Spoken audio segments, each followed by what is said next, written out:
Welcome to the Schmoopydady streaming experience. I'm your host, as per usual, Schmoopydady. It's the first time watching the stream, the VOD with video on YouTube. Monthly Hearthstone Wild Legend player who typically hits Legend first month, and after that I goof off. When I goof off, I play your decks.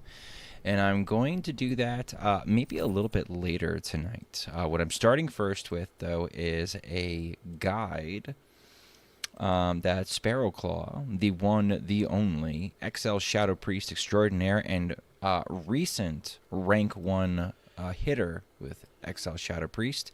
We want to learn a little bit about how to play the deck from them. Interested in learning a little bit more about them as well and what drives them to play XL Shadow Priest, as well as card choices and stuff like that. So, waiting for that to wrap up. I'll play the song. I'll manage the ads. I'll call Sparrowclaw and kill the music when it looks like they are ready. What's going on, Marcus? Did we get to all of the viewer decks last night? I think we did. So while we're waiting, let's try a game with Sparrowclaw. Smoopy streams while I work. Good. As it should be.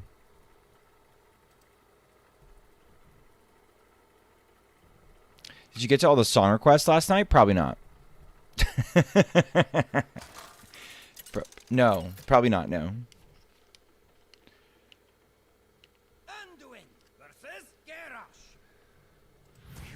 Probably did not happen, no.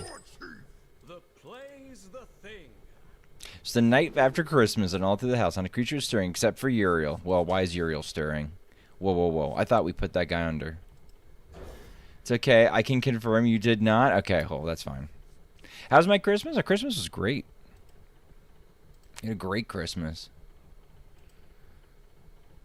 It was lovely. The kids had a lot of fun. I got some useful stuff. Everybody seemed to enjoy their gifts. More importantly, the family was all getting along. Nobody was screaming at each other. It was cool. Schmoopy was even tolerating his sister, which was incredible. Are the mini Schmoops feeling better? I think so. What's going on, Beastie? I think they are. They seem to be a little bit more, they seem to be a little bit more stable tonight. They're also kind of getting back to their old selves, which is how I know they're kind of okay. What's going on, Alicia Sheepshetty? Did they do? Okay. Linked together in harmony. They're starting to revert a little bit more to, like, ragging on each other, which lets me know that, yeah, they're going to be fine.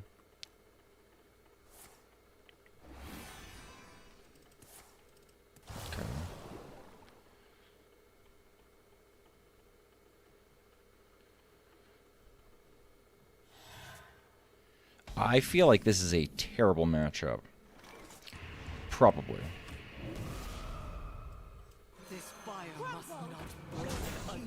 You know, I kept this neophyte with the intention of playing it, and then I kept finding reasons not to play it. Tells me I probably screwed up.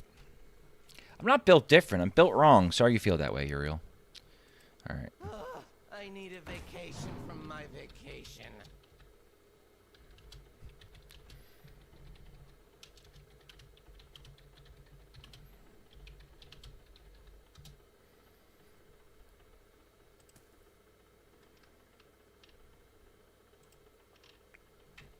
All right, Sparrowclaw is waiting. Now I know the list Sparrowclaw's been spanking you with? Yes. Yes, you will. And you'll know how to play it. You missed me too, Schmoopy? I never said I missed you, Uriel.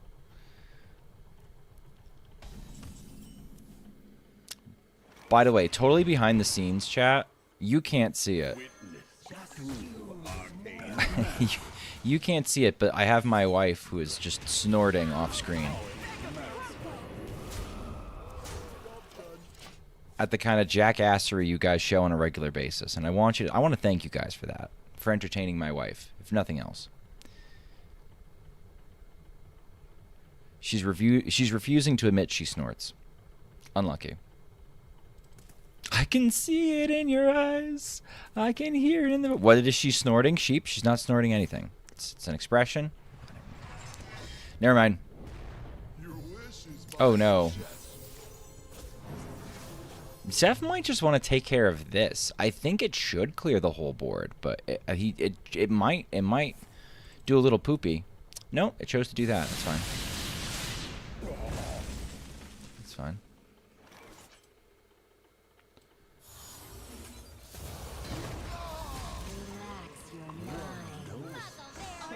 Okay, if we make it especially hard for them to do anything next turn, surely we win. I can deal 11 damage from my hand. And I'm showing 12 damage on board. One hopes, one hopes. Stoked to get to hang out for a bit, even though it's super late EU time. Thanks for making it, Miles. I know, my stream schedule is the absolute worst for EU crew. EU crew absolutely hates my stream times. I can't say I blame them. All right, do we have them? We're too short. Balls. If we top deck the other Mind Blast we got there, right? Did they top deck their Reno? No. Are they going to try and bulwark out of this? If they try to bulwark out of this, that seems a little bit mental. Yeah, they're going to try and bulwark out of this. All right, that's them. Just makes you a VOD fiend. I appreciate the VODs, man. I appreciate the people who bother to watch the VODs. You definitely show up on the statistics.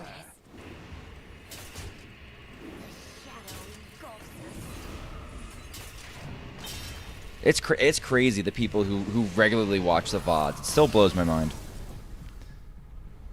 All right, we beat him. I think that was a favored matchup. We did pretty well. That's always what I've liked about this deck. It's like it has so much sustain into control stuff, even if it's not always like, you know, comfortable feeling. Which that didn't feel comfortable. What's going on, Cyrus? All right, I'm gonna call Sparrowclaw. I'm gonna kill the music. All right. I'm calling the Sparrow. Do we hear him? Them? Ready? Ready? Okay, so here's what we need to do first before I get into any sort of recording or anything like that. Can you say words in a long string like the swift brown fox jumped over the lazy dog or something like that? The swift brown fox jumped over the lazy bot or something? Yeah, that's close enough. You know what?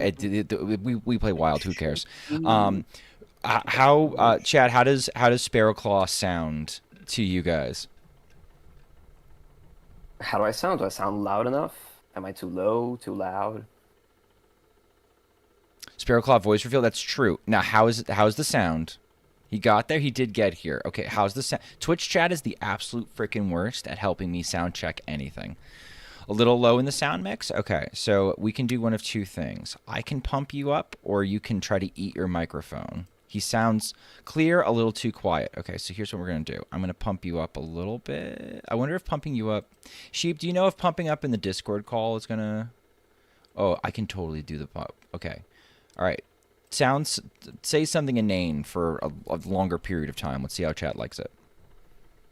Hello, Sparrowclaw here. Sparrowclaw from Evenlock. Am I loud enough? Am I loud enough yet? I could try speaking more loudly, maybe. Okay, I've pumped you up to 160. Let's see how this goes. Perfection? Okay, all right. It sounds like they're good. They want you to be able to talk over me, but honestly, I don't blame them. Okay. So I should be able to watch your screen through Discord, shouldn't I? Oh, let me hold on. Let me share screen. I am still an idiot at this. There'll be a delay if I try to watch this stream on Oh, yeah, no, if you try to watch the stream, if you try to watch this, it's actually a toss-up as to whether or not spectating in-game or trying to watch the stream is worse, I have found. Like, you'd think it would just be... I think they sound fine now. Take it from the blind guy. You know what? Kongster is probably the best judge of sound check. Thank you, Kongster. for being above and beyond what normal chatters are. Okay, so you can see my screen now? Yes, I can. Okay, cool. All right, so here's what I'm going to do. Let's just double check we have the right list. So this is the list that I have from you, or I have from somebody who took your thing. No raised deads, which is good because we hate raised dead. Different types of shadow bombers. I love it. A good social terrorist is good. Unfortunately, okay, we'll talk about that. We've got the fours are Narain, Glowstone, Frenzied Fellwing, Ethereal Oracle. Everything look like you would what you would play. Yeah. Okay. Yeah, that's what I've been playing for a few weeks, or months rather. Double void touched. That's correct. The Astalor. Yep. All right, That is sick. correct. Right. So we can talk about some of these. We can talk about some of these card choices for sure in the proper section. I'm going to scroll up in our messaging to make sure I have the correct script in front of me so you know what I'm going to do. I'm going to do a pause where I don't say anything for a hot minute just so it's easier for me to edit the intro to this section when I make it a video, and then I'll ask you basically for you to intro yourself as little or as much as you would like, and we'll go from there. Sound good? Yep, sure. All right, cool. Starting my quiet period now.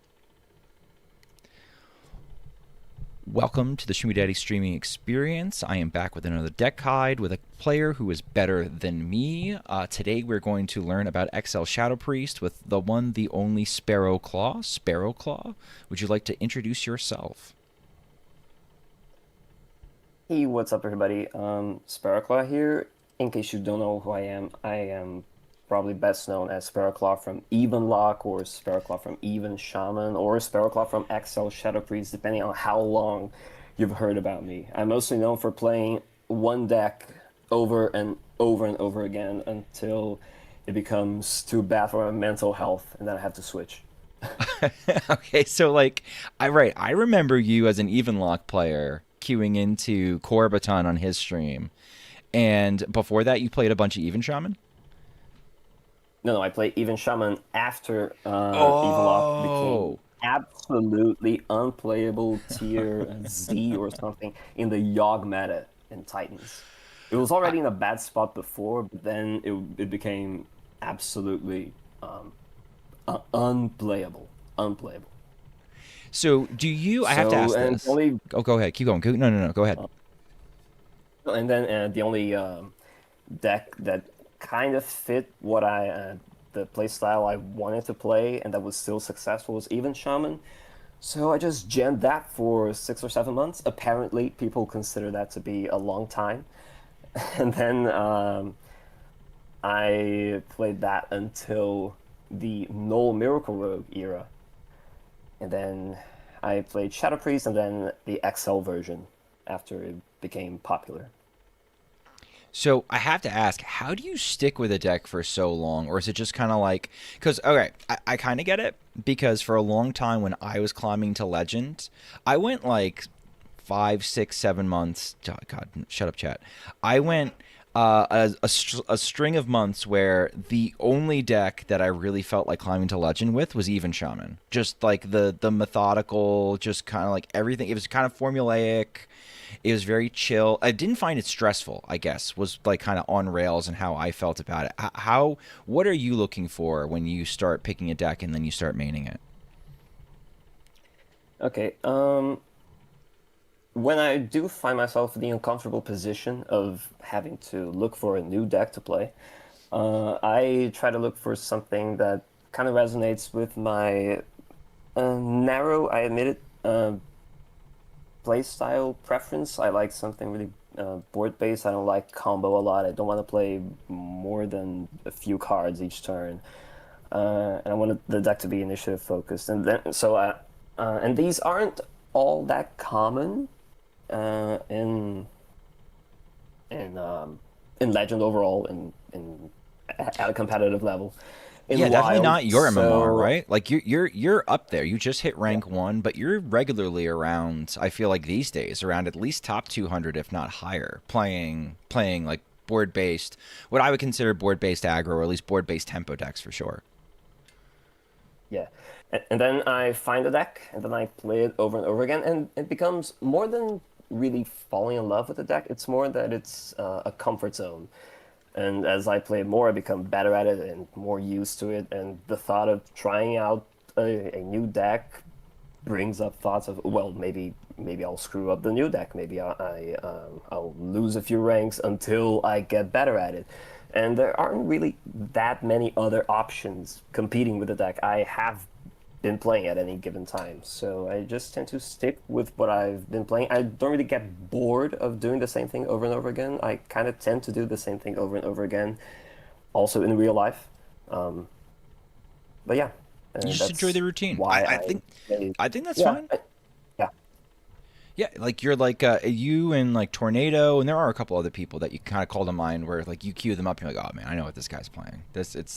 I might even know at this point. I might even know Tornado's like even Shaman 30. Who knows?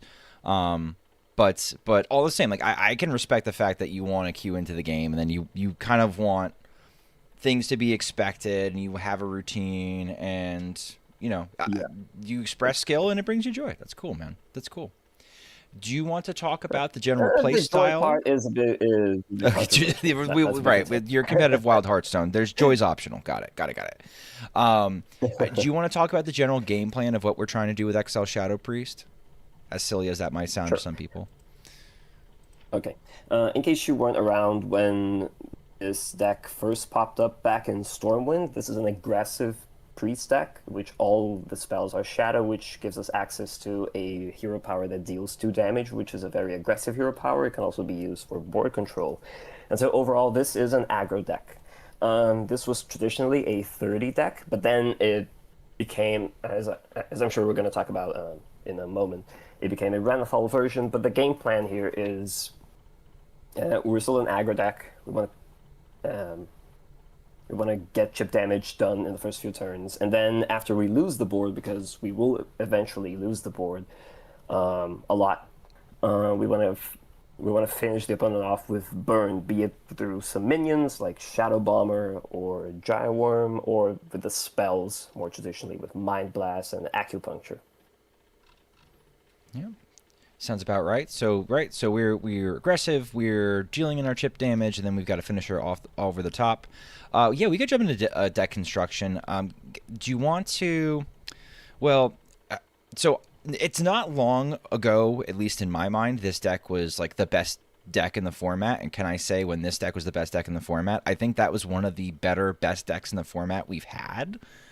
Right? Like if XL Shadow Priest is good, because I know you have strong feelings about this too. If XL Shadow Priest is good and the best deck in the format feels healthier overall. Yeah, I would agree with that. Absolutely. If the best deck is just something that is too powerful and doesn't scream like a play pattern issue, to me personally at least, I know it does to some people, then Wild isn't a good spot. Yeah, and it feels really bad when the best deck is something combo-ish, more OTK-ish, because it's not my particular play style. Me either, and I know you're not the biggest fan of Renethal piles either at times. I kind of like Renethal. What I don't like is only being able to run one copy of my cool cards, so I don't tend to like Reno very much. I don't want to clear people's boards either in general. I don't want to be too reactive. I kind of like having 40 cards and 40 life and being mid-rangey and board-based and stuff, but just not...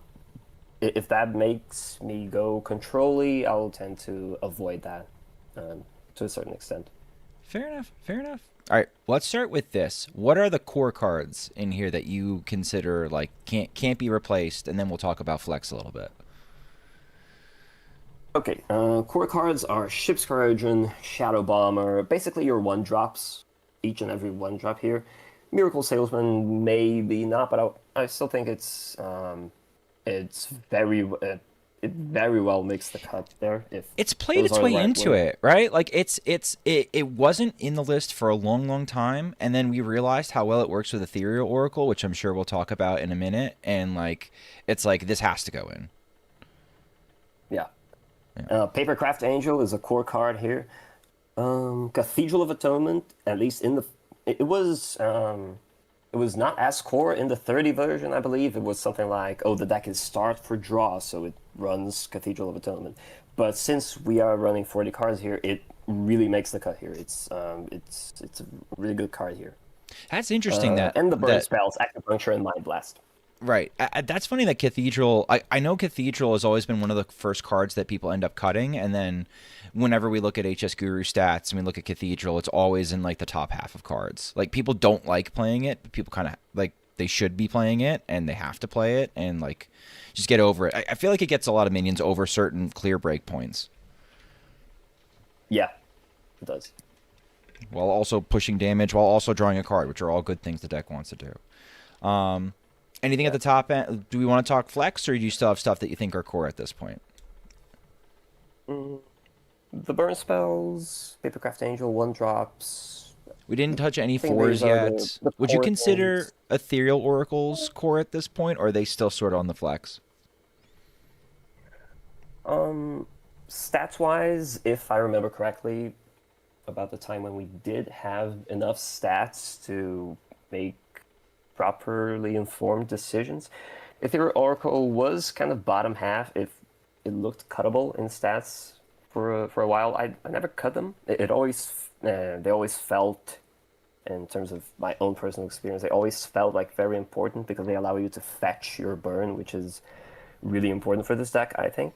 But these are a few tiers in terms of being core to the deck. Gotcha. There's a really clear tier of being the early minions, Papercraft Angel, Burn, and then we start discussing some other things, which are probably core as well, but just not as really critical to the deck as the ones we've mentioned already.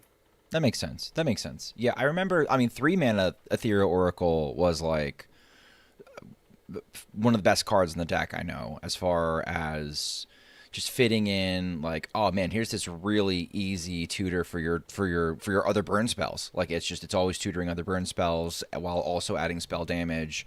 And then it got cut when it got nerfed. But some people sort of, I think you were one of the few people that really kept it, and now that you're one of the only people that really play the deck regularly, it looks solid to me. I don't know. Yeah, the nerf mattered a lot. Like, I think when this gets unnerfed, and pray to God, please you better unnerf pray, this because guy when it I comes don't know. back. Maybe it's a case of be careful what you wish for, because it would be a buff for this deck very much, but it might buff things I don't like as much. But I don't know. I hope this guy comes back to being as good at it as it was at 3, because that will make it core to the deck, absolutely. And the nerf makes a big difference here. I still think it's playable in the deck. I still think it makes the cut, but the nerf did make a big difference. It's on the line now. All right, what's your flex, and why'd you choose what you chose? Okay, so the sort of like the bottom cards here, the more contentious ones, the flex things would be in the rain, Astalor. Maybe you could consider Void Touch Attendant to be flex. I wouldn't go as far as to say that. I think Void Touch Attendant still is quite.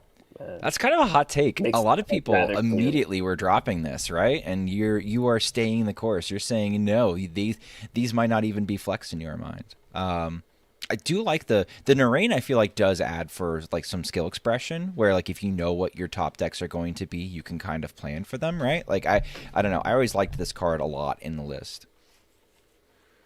Yeah, there was once a time, about more like last year, where Exile Shadow Priest was popular enough when we did have stats on Narain, and Narain at one point was a proven card in the deck. It made the cut. It wasn't an exceptional card by any means, but it did make the cut. So a couple months ago, still last expansion, I decided to tweak the list because that Hawkstrata Rancher experiment didn't really work out. And then I checked the stats, and we did have enough stats. If I remember correctly, we did have enough stats to make informed decisions. And Astalor looked really good in stats, so I decided to try him out. But then I just didn't want to run a one of that wasn't legendary, so I just fit in the rain, which had been a proven card before, so I just went with that. I think it's a reasonable inclusion. You could think of Najak as well. Yeah, that's Especially usually these one that I think days. of. But you know what? I don't.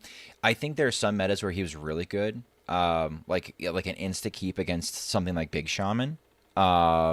Where like they can kind of blow you out if they have the right summon, but then if you take the summon or like you even manage to pull off their dumb like, all right, you've given this thing a way to come back after I kill it. Well, I'm going to take it and then kill it, and now you have to deal with it. Like sometimes you got the instant concedes from that. So I used to like Najak a lot, but fewer giants with rush to steal and fewer big shaman, I think, to prey on, where I get why he's not in the list anymore. I still think it's a reasonable inclusion. You do not take my word as gospel. This list is not gospel. It's what I've been playing. I'm just He's someone great who has a fighting lot for of games board. with the Yeah, deck. I could see it. Yeah, yeah. I think it's a very reasonable inclusion. I did consider from the new expansion, Disciple of the Dove, the 3 mana 2/2 that draws and health buffs our hand, but I could I see it. just didn't try it out.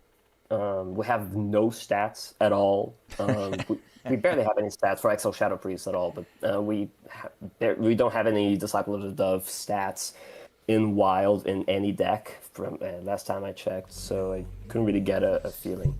And I would assume since we top deck so much, our hand is always very light. We're not really health buffing a lot of our minions, and I just don't want to cut many things here. I think all of those have an important role in the deck. Even a Monthul, which some people underrate in the deck. Okani, Oh no, not especially me. I love Emethul. if you're Emethul playing a lot of scams Younger so Druid. many games. Yeah, a Monthul is very flexible. Very flexible.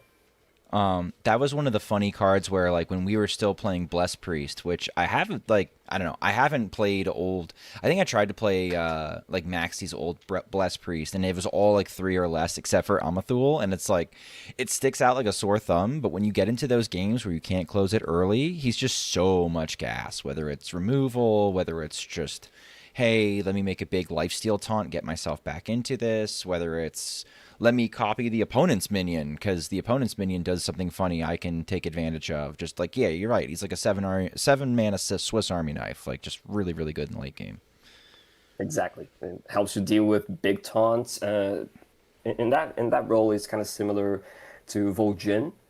Allows you to transfer to kind of steal some stats and turn your opponent's big something into one of your little shitters, and you're able to ping them. The first thing that comes to mind when I think about Vol'jin and Amanthul is Lumia in Sure. a Reno Paladin matchup. It's the cleanest way to deal with Lumia. I really like Lumia a lot. I think she presents. I like cards that present really interesting board states or create little puzzles for the opponent. And Lumia is like that for me. Like 8 Hands from Beyond is like that for me, where all of a sudden like something weird has just happened to the game. And I know for an aggro deck, like if you drop Lumia against, let's say, a Pirate DH and they're not running Consume Magic, they just cry. Because like what are you what do you mean it's a 6 mana 9/9 with lifesteal and I only get to hit the opponent in the face once? What do you mean? So yeah, like having an answer for that I could see being it's funny that you have like that specific an example, but again, I guess when you're playing one deck for a lot, you're like, all right, this is what I need to win this game. Yeah. Gyreworm helps in that scenario as well. Gyreworm in general, I think it's an underrated card in the deck. Like Amanthul, like Vol'jin, I think some people may underrate it as well. Gyreworm, yeah, sure, you never want to forge it, but you top deck so much with this deck, and if in case that is Gyreworm is top deck, that is like a third and fourth Mind Blast. It's also very good in aggressive mirrors, very good in the mirror specifically, kind of like Spirit of the Kaldorei, which turns Sure. out to be good in this deck, despite its only synergy being Papercraft Angel. Right. Yeah, yeah, yeah. Right, like the ability to, it reminds me of, all right, it reminds me of like Cloud Prince and old Secret Mage Mirrors, where like they got something down and then you could kind of like sort of flip the board by sending it into their Cabal Crystal Runner. I could see it like doing a similar thing. How often you just drop these down as 4/4s? Like no battle, like no Hardly forge, ever. no quick draw. Like I guess hardly ever, because you're just trying to like in those situations you probably have mana to float, so you just do it. Yeah, I hardly ever just drop it as a unforged. Maybe I should try to do that more. I remember I think it was this week against KVLT. I just misclicked and dropped it on 4, and I ended up winning the game. So Dealt infinite. because It's I stuck got infinite. exact lethal with the tools I had on the board. So because I misclicked and dropped it on the board accidentally. So maybe I should drop it more often when I have nothing else to do with my mana. Anything else you want to talk about as far as deck construction goes before we move on to like basic mulligan? Oh, I have something I want to talk about. Why do we have two types of Shadow Bombers here? Why are we doing this to ourselves? Because I like doing it, but mostly because I like trolling people sometimes, subtly. Why are you doing it? I am not doing that. I am No? absolutely not doing that. This is No. me? I believe I sent it in chat once and somebody picked it up and said they made one small tweak and that was the tweak they made. And that was the list they sent me. I don't know if it was Just filter to enable and phobe. incentivize this monstrosity of a behavior. All right, never mind.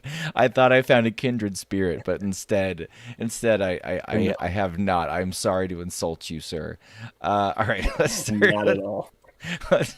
Anything? Oh, neophytes. Yeah, neophytes are good this meta, right? Like just the spell hate to slow people down. Yeah, one of the roughest matchups for this deck is Warriors. Basically, all kinds of Warriors. Stealth Rays, plus 125 armor is a very bad matchup. Reno in general, and against the 30 list in particular, those that more reliably want to From the Depths or All You Can Eat on 3. Usually dropping a Cult Neophyte, targeting their 3 mana turn, is really good. It delays a From the Depths, makes that turn more awkward.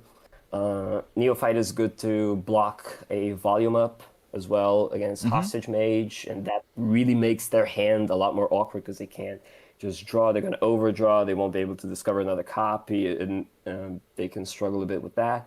Neophyte is also nice against Druid, and you should play that too against Dungar Druid, for example. Sure. If you can drop it to target their 5 mana turn or their 2 mana turn, that is quite impactful. Oh, that throws them off You should not their just hold it for the pop off because Yasiel just undoes Neophyte effects, right?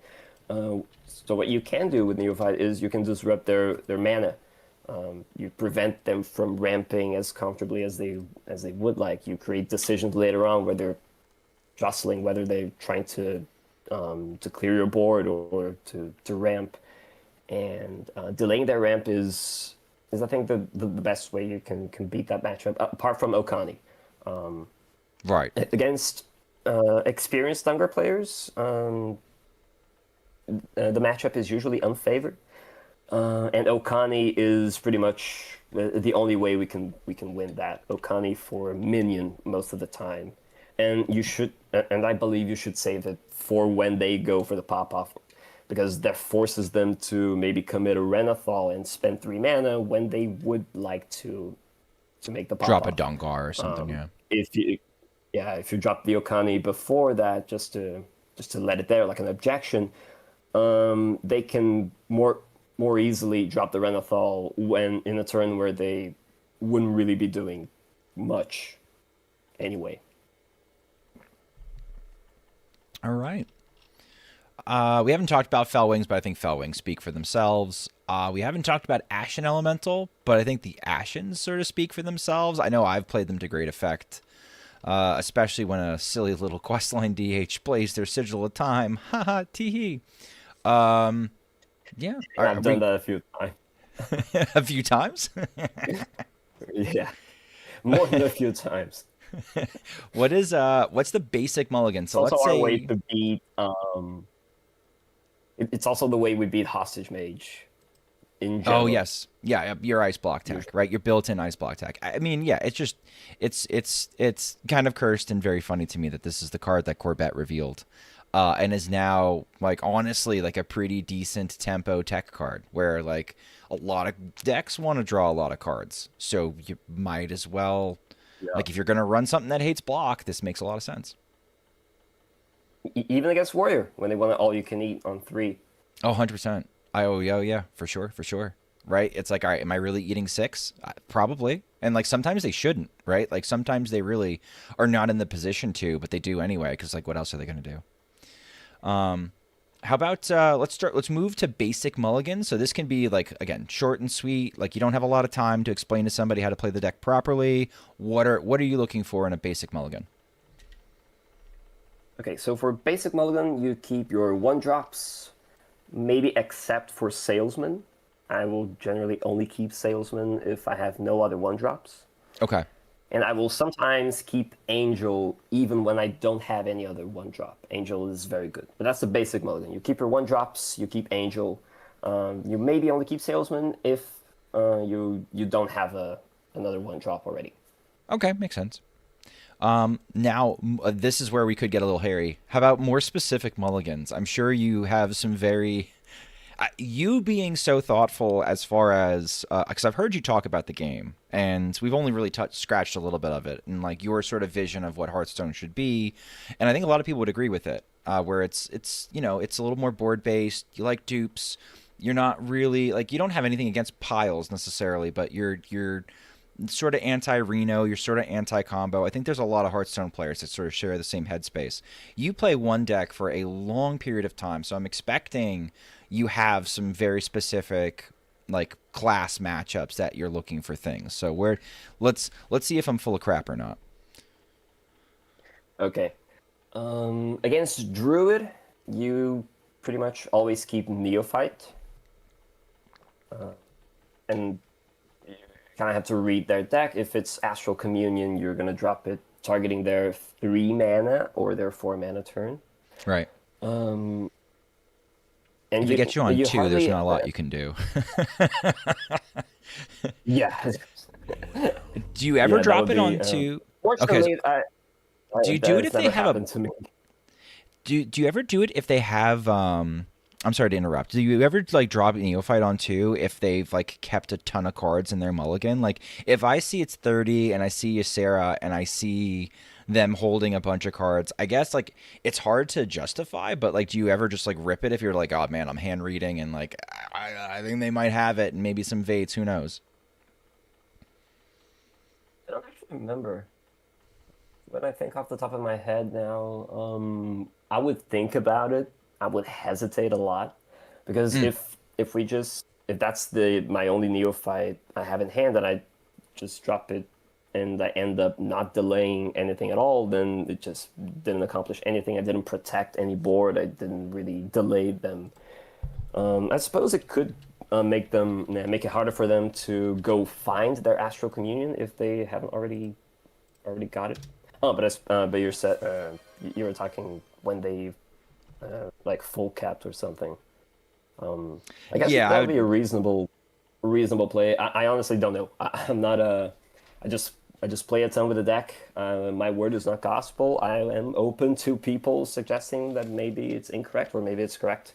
I don't know. Well, I haven't hit rank 1 with this deck, so I was just curious. All right, so we're keeping Neophytes into Druids. Anything else that you're seeing specifically that you're just like, all right, I need to have this. I'm keeping this in the mull. It might be tempting to keep Ashen against Mage, but Okay. you don't keep Ashen against Mage if the rest of your hand sucks. I pretty much only keep Right. it if I already have a pretty good hand, because the game will last so long that usually you're gonna find one of your 2 Ashens. You need it's more important to have the early pressure to put yourself in a position where Ashen matters than to just keep the Ashen in an otherwise very poor hand And and just brick the rest of have the it game, accomplish nothing. never Yeah. ending up using it because you never get the opponent low enough where action actually matters. That makes a lot of sense. If you think you're playing against a Dungar Druid or something like a Barnes Druid, no, man, maybe not Barnes, but against Dungar Druid, you keep Okani. Okay. I would keep Okani into Makes a sense. Dungar Druid, even if I have no other cards, because I think that's pretty much the only way we win that matchup. Um, let's see if anything else comes to mind. Keep Spirit of the Kaldrai if you have the Angel. I might not keep Spirit of the Kaldrai if I think that's just a combo rush matchup, in which if the Spirit is only going to come down on turn 3, maybe its stats are not going to matter that much. That maybe Right. I don't want to be setting up Disruption in that time, or I want to really hard mull for like a Neophyte if I'm playing against Nazmani. If you have a nice one drop hand, you might keep Void Touch Attendant, but do not keep Void Touch Attendant in the mulligan. Usually, that's usually bait. I Okay. think it's a good card in the deck. It still makes the cut, but I don't think it's a mulligan keep That it used to be. most of the Yeah. time. Yeah. If you think you're going to be in a board battle in the early turns, I will tend to toss it away. Yeah, I think that makes a lot of sense. I do. Okay, I've meant to ask you. You're not a fan of the mixologists. You're not. Which used to be a common include. I used to love them. I used to keep them against aggro, but I'm realizing now we don't run mixologists. Yeah, I think Mixologist is a reasonable inclusion, but ultimately I ended up cutting it because it was feeling a bit underwhelming. And when I went over to HS Guru to see what the underperforming cards were, at the time Mixologist was really down there. I can kind of see it. Probably what made it very good was you were able to play Mixo on 3 and then a 3-mana Oracle followed by the 1-mana Potion. That makes But sense. since Oracle is a little more awkward now, maybe you can't really afford to The machinery breaks have that down. low tempo turn 3. But it's probably a good card, yeah, against aggro for sort of a Pirate DH matchup. Another card I'd like to mention is Twilight Deceptor. Deceptor, I think it's a reasonable inclusion in the deck. I don't have it in here because I cut it last time around. Oh when I made yeah, the that's one that changes. everybody's playing. Twilight. Just so that people Yeah, know I think exactly it's what I'm talking about. Oh, I fine. can't spell Twilight, you idiot. Me, not you.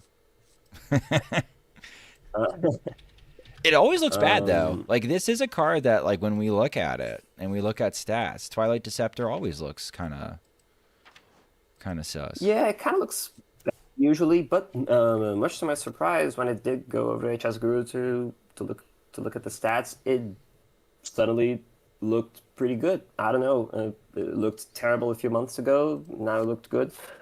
I don't know. Might be sample size. I don't know. I don't know if I can trust that. It's always been like tradition and inertia. We keep playing this card, but like it really is kind of mid, and conditional. Like we usually meet the condition, but it is kind of conditional, and it's only a river croc. Yeah. Any more If specific you're missing your molds? drops, Oh, it's like sorry. Go ahead. a dead draw. If you're missing your one drops, is Right. almost like a dead draw. Yeah, you're just making a river croc if that's your best play. Any other class specific moles or not? I should just say specific moles. I don't even mean to like pin us to classes, but just any other specific moles we should think of. If you know your opponent is Miracle Rogue, I think you can keep Neophyte. Miracle Rogue is a very bad matchup. Despite what people seem to think that just kill him on 3, Right. 5 head. This deck is not as explosive as the 30 version. It is overall better statistically than the 30 version, but the early game is less explosive, and that's probably why it is even worse than the 30 version against Miracle Rogue. And if you don't have a Neophyte on 2, usually, Um, you're really uh, you're really unfavored in that matchup, I think. So if you know your opponent is a Miracle Rogue, which it's kind of hard to see one these days, you would keep Neophyte. But those are Yeah. the ones that come to mind right now. Okay. All right. Well, thank you. How about this? I love asking this question. What are common mistakes that you see people playing this deck that everybody makes that like you want to tear your hair out, you want to correct? It's kind of hard to say since I don't really run into that many fellow Exo Shadow Priests. Was there one that you were used Masochist. to Uh, remember that was used to drive you nuts when this was more popularly played?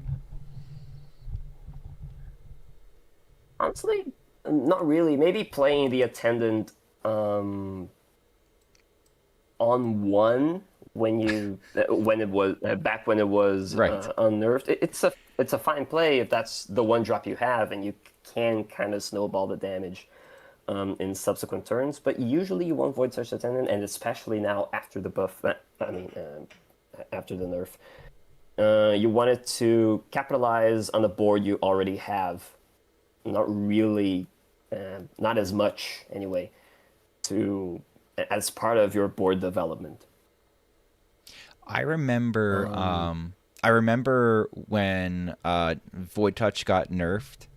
Memnarch put out a snarky tweet that's like secretly it's a buff because people will actually start playing the card properly. yeah, I guess that makes sense. That makes sense. We do have a question from chat. We're not running Raise Dead. Can you again explain your thought process? Why no Raise Dead? Sure, it may seem surprising when Raise Dead first came out back in Scholomance, and then the deck Shadow Priest came to existence in Stormwind. Raise Dead felt like a home run. Was of course you're gonna run it. It's almost like draw. You have 0 mana, draw 2 cards, draw 2 minions, taking 3 damage. Who cares? But I don't know if that's just power creep. But since fetching or burn is so important, and now you have better, more impactful shadow spells that you want to find, you really don't want your Deceptor if you're running that. You really don't want your oracles to find a Raise Dead. You could maybe argue that Raise Dead helps activate Oracle, but we are I was kind of running re-remembering at that we scales. were doing that. But that's kind of the same job that we have the. I was gonna say, or you're gonna say something about the salesman. Go ahead. Yeah, that's what salesman is here for. That's part of his job, to activate Oracle more easily, and you really don't want Oracle to find your Raise Dead. Yeah, and like it was kind of nice that Raise It's Dead not that proc. impactful. Sorry, go ahead. Go ahead. It's just not that impactful anymore. Apparently, Yeah. Raise Dead. It always looks very bad in stats. I remember when 3 mana Oracle, it was nice having Raise Dead to proc the Oracle and draw more cards, but at the same time, I also remember like it wasn't completely insignificant to take the extra damage sometimes because back then the mirror or 30 was a lot more frequent, and so like in some of those matchups you really couldn't afford to take the extra damage when you were doing the thing. At least that was my feel climbing with the deck. I did take the deck to Legend a couple times, at least once. I don't remember if I actually made it a couple. It's one of the decks I sent my wife, so I have more than a non-zero number of games with this, but probably not nearly as many as you. All right, so if Void Touch on one is the only mistake that we've seen in a long while, are we ready for some gameplay? Um, I guess I would just like to discuss the Renathal thing because I Please. see a lot of people asking why an aggro deck is running Renathal, and make no mistake, this is still an aggro deck. Yes, it is less explosive in the early game.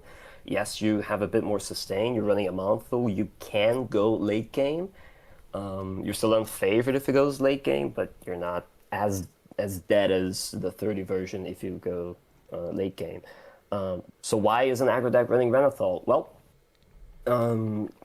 people always comment about, oh, but you gain plus 10 health. Oh, but on the other hand, you're you're more inconsistent, and who cares about your life total? Well, I remember Corbett tweeting out or something in Discord about pretty much last year, back when this deck was like discovered. Back in Perils when we had enough stats on HS Guru to say, oh hey, well that's surprising.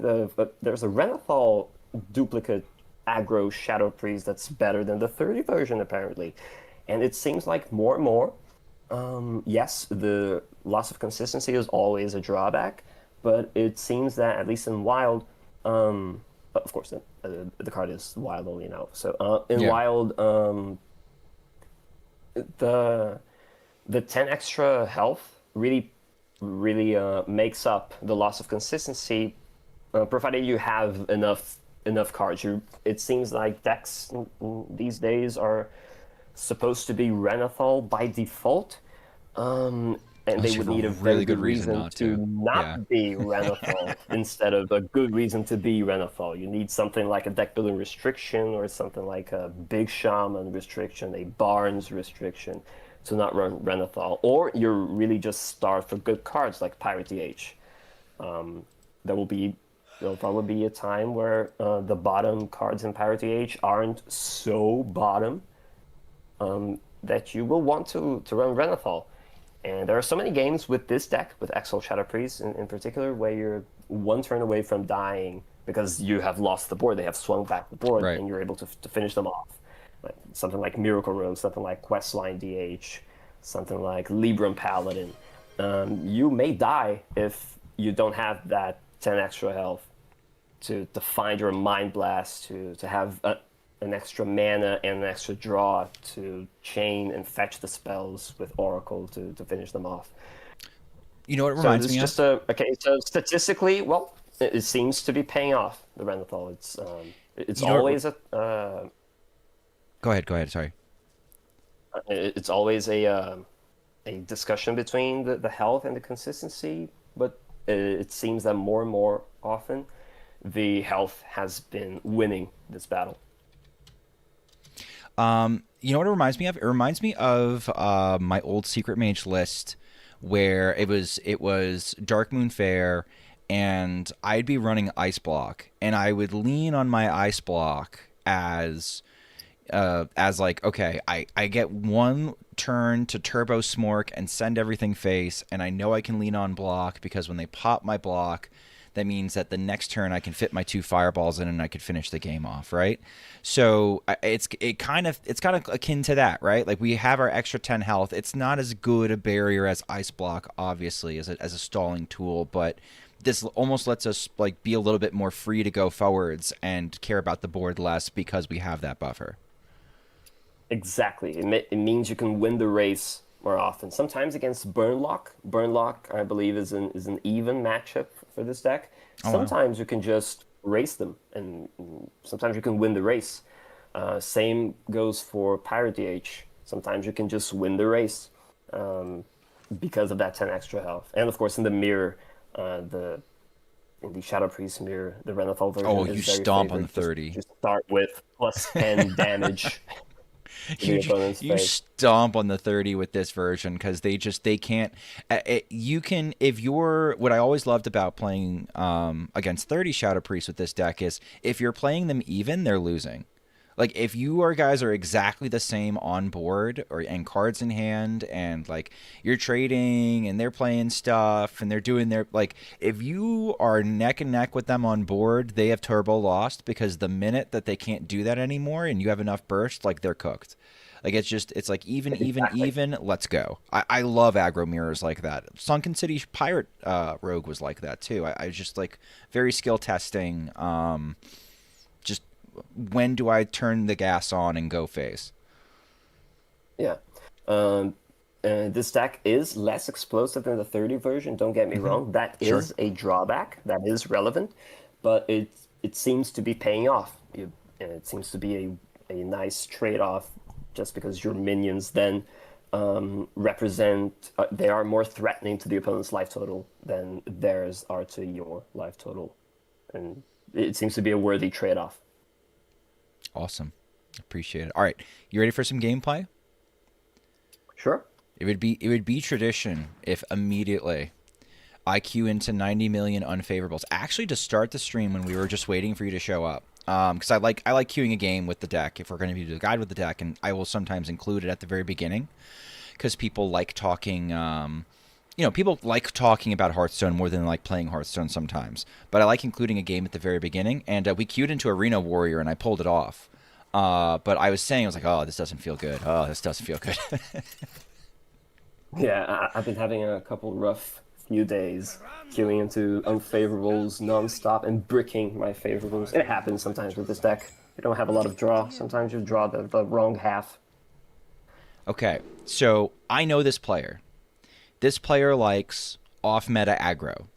So I know they say Druid, and I know we said we're going to keep Neophytes into Druid, and we're going to keep Okani into Druid, but I know for a fact this player enjoys off-meta aggro. I'm expecting Treants or some sort of weird aggro Druid. So expecting that, what would you keep? In that case, if it's Tree and Druid, I would toss the Attendant and the Okani, and I would keep Angel and Neophyte. All right, sounds good to me. I was thinking along the same lines. We want the free hero power. We want to apply pressure to their spells and slow them down on the right play. Exactly. I might be wrong too. They could be doing something completely different, but that's been their play pattern forever. Okay. Well, it's a 30 deck and no Isera. Either Barnes or, well, I'd be shocked if it was We have to play like it's Barnes because like it's like, what else could it be?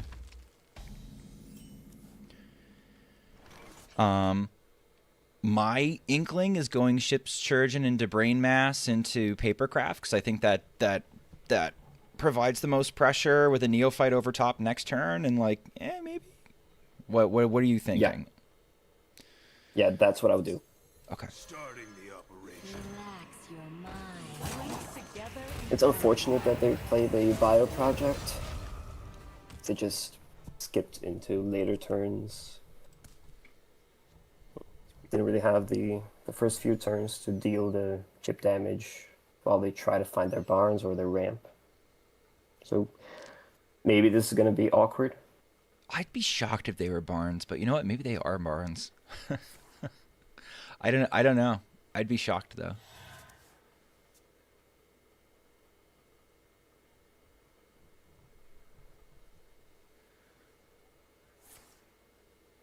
Huh.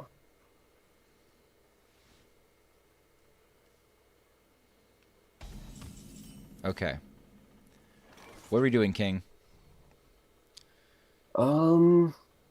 Neophyte Astalor, ping, send everything face. We're not quite at the Mind Blast part. We might top deck an Attendant, I'm assuming. Yeah, I'm just trying to decide whether it's better to hold the Neophyte for the following turn. But I believe we can two-turn them, right? If we just toss everything to the board and send the Neophyte in already. Is that a two-turn? That's Next turn. So we're showing 6 now, plus the hero power would be 8. Neophyte and Astalor would mean 13. I think I have to make the play just because I don't want to rope them too much. Yeah. They're going to have a hell of a time trying to clear this. Or even, like, this is nice because we're kind of playing around Rising Waves, too, a little bit because we got the 2 little guys on here. True.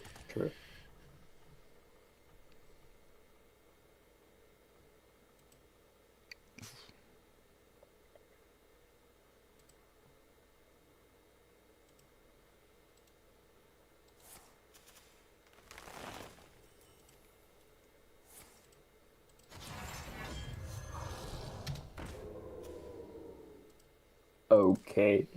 Oh, you might be doing crappy alignment. That would very much be in vogue. So he's gonna try and do crappy alignment stuff. Yeah, Glare likes ancient decks. You're gonna see Glare play Secret Mage. You're gonna see Glare play all sorts of shit, and he's probably roping me because he thinks I'm a dick. Which, like, fair enough. My bad, Glare.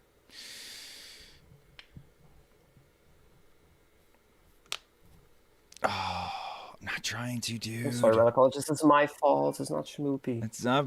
It's my fault. I'm sorry. It was my fault. It's all right.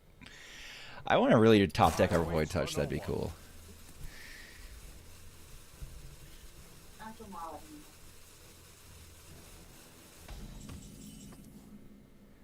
got a Mind Seer. Yeah, we don't really have much of a choice here. We just send everything phase. You can probably tempo the Astalor. You're good with tempo Astalor. Okay, yeah, we're not doing lethal stuff yet.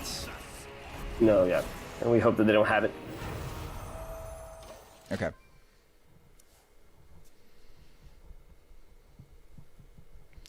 Do you ever Mind Seer patches there to make room to drop 8 mana Astalor? Like, is that mental? I guess we're going to end up killing them regardless. I did not see that line, to be honest. Yeah, I think that makes sense. It feels terrible. And it does make it harder to play around Rising Waves, which would be a reason why not to do it. And if we're in a position in which Astalor can go for lethal, then we probably already have lethal on the board, and we already have Mind Blast. We have a million other things, right? Like, it's really not worth it. I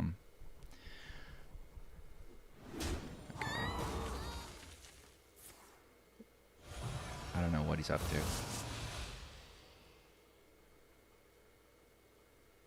I think we won. Yeah. Or at least it's close. What is that? What are you targeting that with? Nightmare? Oh, okay. Sure. Okay, so they just killed their Mana Saber for us. And that should be lethal. I didn't want to wait too long on your input. I was just gonna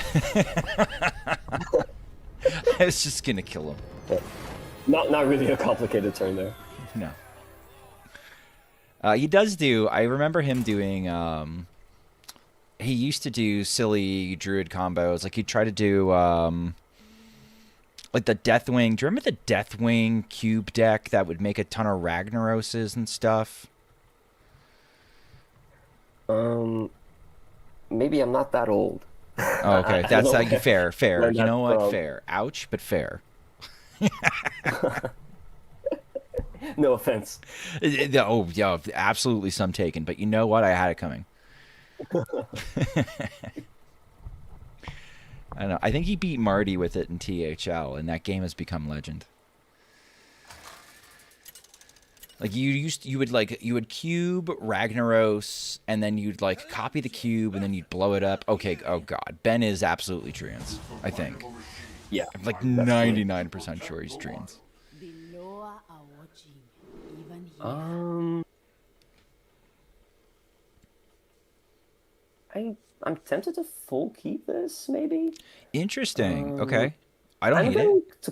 I'm probably gonna coin Acupuncture Fellwing on one, or do we keep ships? Do we do like ships, Acupuncture, Fellwing, and like maybe we toss the Brain Mass if we're gonna do that? But the Brain Mass trades nicely into Treants, so like.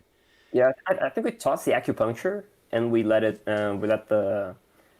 We go Corrosion and Masseuse on one. Okay. And then we're going to be able to play the Fellwing no matter what, even if we ping a Treant. Okay.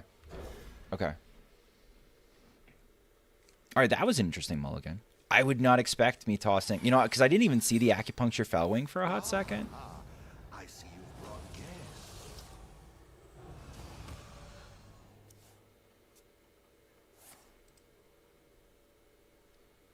Yeah, I think I forgot to mention that in the mulligan section, but I usually keep Acupuncture if I have a Fellwing. Oh, that's fine. That's fine. Ooh, is it just Papercraft? Oh, yeah, now we deviate, yeah. Linked together in harmony. Because we wanna take 2 for 1 if we can. How do you like this matchup, specifically the Treant Druid matchup? Does it feel good? Does it feel awkward? What are your thoughts and feelings going into it? I haven't played against that many Treant Druids yet, but it seems to me that it's kind of, in some ways, it's kind of similar to the Burnlock matchup. Sometimes you win the race, and sometimes you have to really keep controlling them and trading until the later turns, until you're dropping them on. So I'm gonna just take this Until turn because I we, think I know what I'm doing. We just yeah, absolutely. rip it and ship it, and this seems like okay. But I feel like we're going to be trading soon because, I mean, I don't know if we don't quite have enough pop over the top to take them out with our board, so we're going to have to probably try to keep it close-ish. Interested to see where you end up prioritizing trades. He's still going slow. Okay. Maybe he doesn't have Beanstalk yet. Yeah, he probably doesn't want to summon the treants in one turn and leave them out to die, because if he just puts down some treants and don't pop off, we just kill the treants and their beanstalk won't do much. Do we have a couple of aeroponics coming? Here we go. Oh, boy. Man. He's not going to have another turn. So this has to be it. Ooh, Yeah. okay. Okay. Renethal for That's Tempo another King turn. and then start pinging stuff off? Because, like, it's not... None of this stuff is going to live. Wait, that's 2. He has 3, no turn 4, next 6, turn. So whatever... 9, 7, 15. That's yeah. We trade everything down to sample the Renethal. Okay, these are easy trades. How much do you prioritize my 2 1-drops still and the Papercraft Angel? Would you still trade the Papercraft Angel and the 1-drops in, or are we going to go face with these 2 and, like, just do the Papercraft? I He think can't even we hero trade- power. Yeah, I think we trade the Angel and go and send the Pirate's Face. Okay. Because we might still get Ship's Church in value.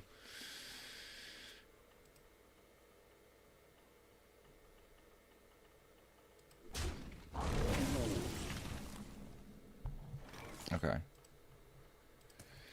All right, so he took out my Fellwing. Bastard. Okay.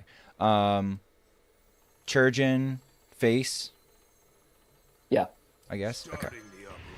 Are we holding on to... We're still holding on to the Acupuncture because we might top deck an Ethereal Oracle or something like that, so we're just holding our burn back again. Just...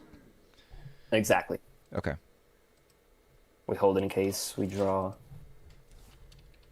Oracle. So we have a way to activate it.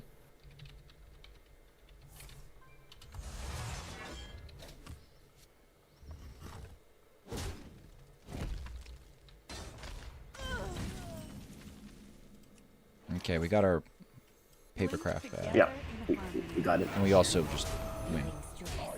You're very polite, Sparrowclaw. Like, you're like, okay, just you can just be like, all right, just go win, idiot, right? And I could go like just do the things like a monkey and just like press the button. But you're like, no, let's see him see it on himself. I appreciate that. All right, let's do another one. If you're still good for another one, I shouldn't assume. I'm good for another 1 or 2, maybe. Okay, cool.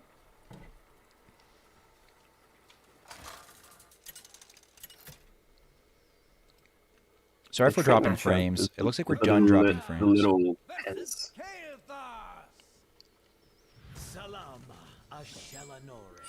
Okay. The mage matchup.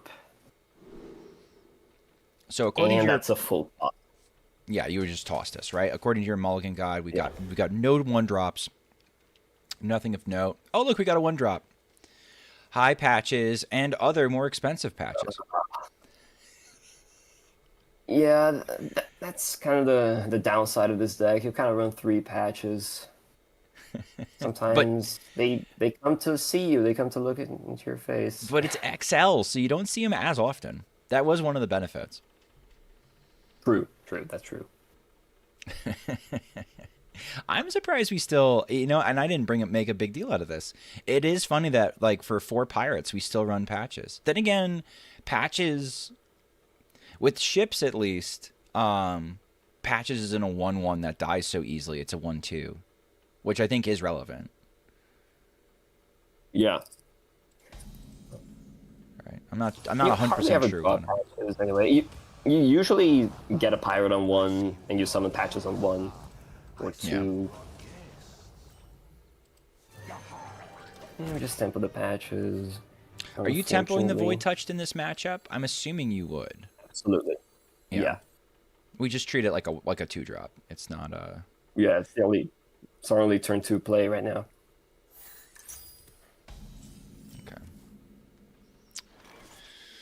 Okay. They do have the coin, but they also have a 2-mana hero power. So we might get more value dropping the Void Touched. I don't know if we want to wait till. I don't know. What are your thoughts? I think we drop the Void Touched, and we want to try to block a volume up. The next turn. The other turn. Yeah. I don't know if they're going to volume up since they are forbidden sequence. I think they run volume up. They run a lot of. It's usually Reno. It's usually a lot of goofy stuff. Oh wow, they're gonna try and kill the one just to them, and it's just a Reno mage with the quest, I think. Yeah, that's a good way to think of it. I don't know if Zephyrs gave them the option that they wanted. Let's see. Ooh, it did not. Interesting. Oh. Okay. That's awkward. I think it's Cathedral on the Attendant. And go face with the patches because they want to trade the Zephyrus into the Void Touch, and that will kill the Zeph. I'm good with that. But that's not a good position to be in. It's not comfortable now. They did use their coin to make that play, though, which I think wasn't exactly what they wanted. I think they wanted Smite or something.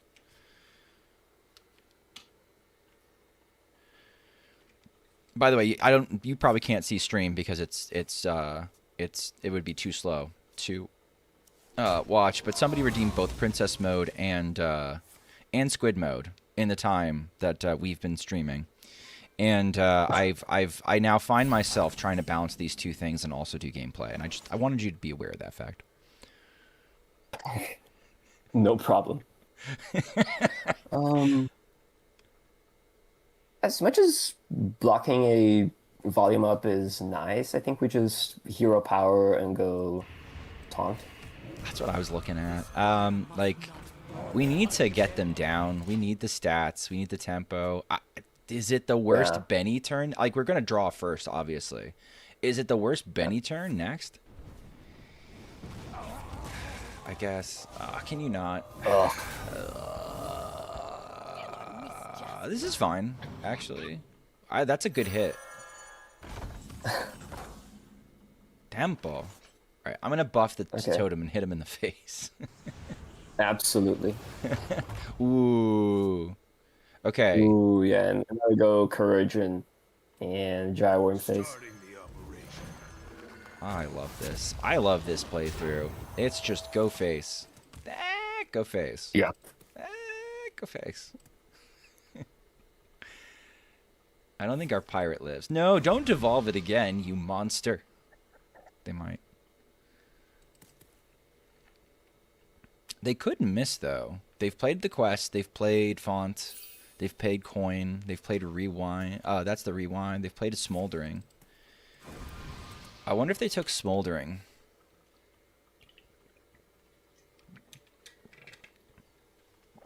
Maybe they did take Smoldering. I'm only musing that aloud as to whether or not it comes into our calculus as far as when to use the Neophyte, but I think it's looking pretty good now. I assume the ship's gonna die, right? I'm assuming. Yeah, I think we're gonna tempo the Neophyte. Yeah. Okay. Develop something. Interesting. Okay. Okay. Helps us make their turn a bit more awkward. And I think we tempo the Angel, the Neophyte, and the Fellwing.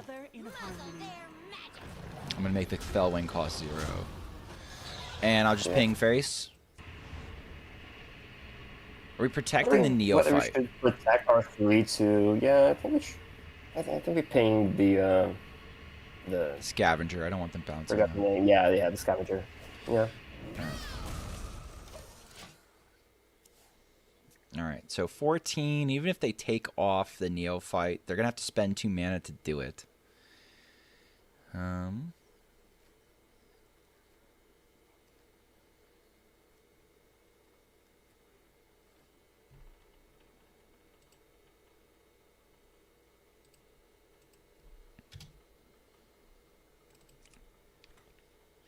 Against Mage, usually board space is a concern. You want to manage your board space, so you can drop your Ashen, or you can drop a Voldrin to turn a Bob, or like a just template out Ramath into something you can ping. But okay, that makes sense. But our location. I didn't even think of is that. gonna Yeah, die soon. you might want to swap it to something that you can remove so that they're not bouncing it forever and ever and ever. Yeah. I feel like I'm not proactive enough on plays like that. I feel like they're gonna get. I was gonna say it felt like one of these plays where they were gaming out how much they could let it go. Not even taking out the Neophyte. Okay. Well, there's the Ashen we were talking about. What should I buff with Cathedral first? I feel like we got to do that first.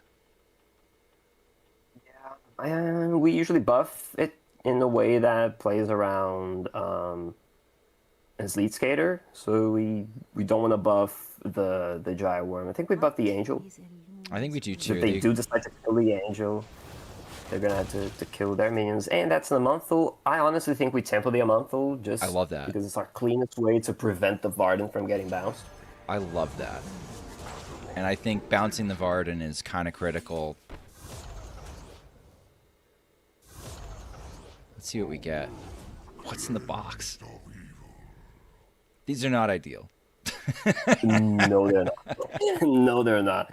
Let's take the Spider Tank. Okay. Spider Tanky goes. Okay. We kind of managed to aggro them down. We did. Despite that horrendous opening hand. They're going to lean on it. No! Oh, that's unfortunate. Ooh. I suppose Reno Lone Ranger is coming down. Ooh. How do you feel about Oracle into Acupuncture? I would. It might be lethal. Right? It's close. Yeah, I think we tempo it out. Call Acupuncture if it finds Mind Blast and Acupuncture. That's not the Mind Blast, but that's the Mind Blast, and that's lethal. Mindseer, one of our own guys, and We kept the Neophyte up, we protected it, and then we killed it when necessary. and Hell we yeah. pulled it off. Dog still hunts. I have casually sat here and climbed 180 ranks easily. Man, and we also had the Ashen if we really needed it versus the block. So I love that too. I think that's a very clean gameplay session. I think it's a very clean guide. Before we say our goodbyes, thank you for coming on, Sparrowclaw. Thank you for making the time. I know you were like, man, I don't know how much I can really contribute to like a guide situation, but I still gained some insights on how to play the game and what you're thinking. I'd love to keep spectating you in game sometime, to seeing what other little things pop up, little tricks I think that are at the top of the ladder that are matchup dependent, that you live or die on, that you're thinking about. Anything you want to say to the chat before we sign off? It's been a pleasure. Thank you, Schmoopy, for having me here. That's true. I don't usually hold myself in such a high regard as to provide a deck guide with full of complex plays, because so much of my plays are just usually just instinct. Some plays just feel right, but if someone in chat just wants to argue and point out a different line, I'd say go ahead. Maybe you're right. Maybe I'm wrong. I'm no specialist. Do not take my word as gospel here. Thanks for having me around. It's been a pleasure. Awesome. All right, Sparrowclaw, I think you're selling yourself short. but I'm going to give you one last oh my god, I can't speak. One last word before I send you into the void. Quickly before I disconnect the call. A word to chat? Perfect. He's gone. Such a nice guy. Thank you, Sparrowclaw, for doing that. I know these guides do great on YouTube because people like learning decks, especially decks that have been around for a long time, like XL Shadow Priest. And if you enjoyed this content, please consider liking, commenting, and subscribing on the YouTube channel. Okay, I can open it up to decks. Let me just tell him that was perfect. That was perfect. He's a nice guy. Yeah, and listen, we got others. Jacques, thank you for the raid. Whilst we were doing the guide, Jacques up tomorrow for Reno Hunter. I'm super excited for Reno Hunter. We've got, after that, we've got Magum coming in, Mr. Warrior and Warrior Discord coming in and talking about Warsong Warrior, taking time out of his morning to teach us about Warsong Warrior coming up on Sunday. So like we've just got like Murderer's Row. You're up tomorrow. That was last we kept it, I think. Yes. If not, let me know. But super excited for that because like I don't know, there's stuff to. I think we're gonna learn a lot. All right, where are we going next? Who's got a custom deck? You know what? I'm gonna play another Shadow Priest. I didn't know what I was supposed to do there. I did nothing. You say something stupid, and then that's it. That's your last. You're fine.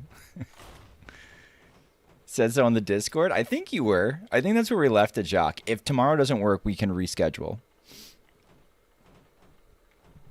Never confirm with me. Okay. If tomorrow doesn't work, it works though. Okay. If it doesn't work, let me know. That's fine.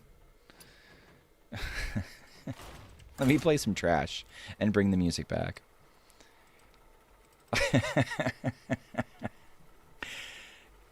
Jacques, something you got to realize is when you have children, your brain atrophies. The sleep deprivation starts to chew at it, and you start having imaginary conversations with people. I stand for my people. Viewer decks should be open. I could probably stream for like another 40 minutes or so. We'll see. I don't know I'm assuming Sirius is going to be a Reno Hunter.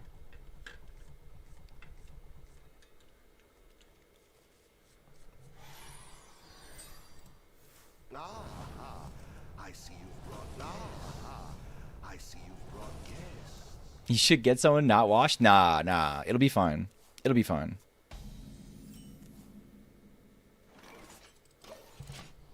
It can't. Jacques, it can never totally be as bad as the Let's Play I did with KVLT, not because of any deficiency whatsoever that KVLT had, but because I literally threw every fucking turn. I threw every opportunity I could possibly fucking throw when I had KVLT on to teach me about Dungar Druid. It was incredible. Shit like he'd be looking at me, he'd be like, "All right, Schmoopy, we're gonna take Aviana. We're gonna take Aviana." And then I'd take Ysayle. Like, just the craziest stuff where I just straight up just ignored his ass for whatever. There was no good reason at all. This could be our home. Do you want to be on my rank 1 list or my current list? Whichever one you want to do a guide on. I think when it comes to Reno decks, not to minimize it too much, but I think when it comes to Reno decks, I think either or would be great. Whatever one you feel most confident talking about.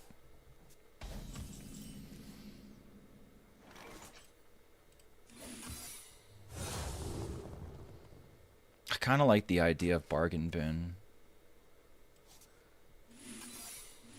We're going to draw a lot of cards next turn. We could also easily be cleared. I don't know if we're doing anything. We're probably losing, and it's probably not close.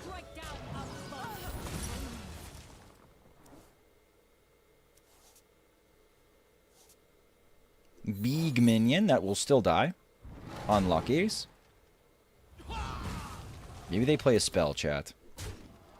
Maybe they feel confident and play a spell. They have not played a spell.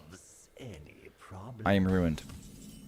It's a fat Secret Hunter hand. It certainly is. What are you? Burbs? Burbs? Save me. We've made the burbs. They just showed me one bit of AoE, so I'm hoping they don't have the other bit of AoE.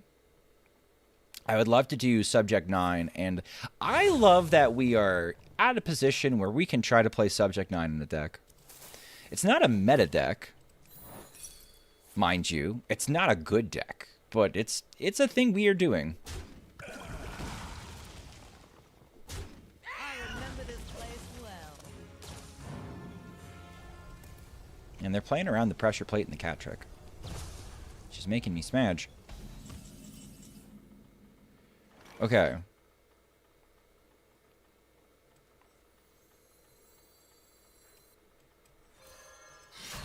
I'm just gonna go face. Okay. I'm tired of it, chat. Daddy, wanna go face? You can go get the other one.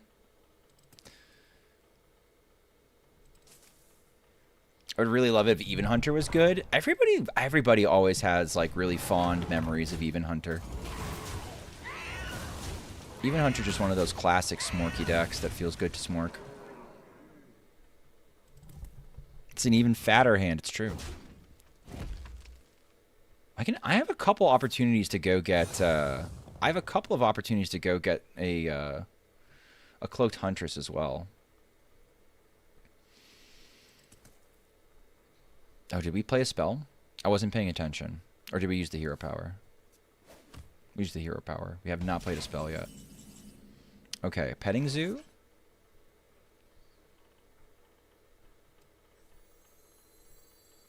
I will do this to play around a mill, just in case I draw the Subject 9. Okay.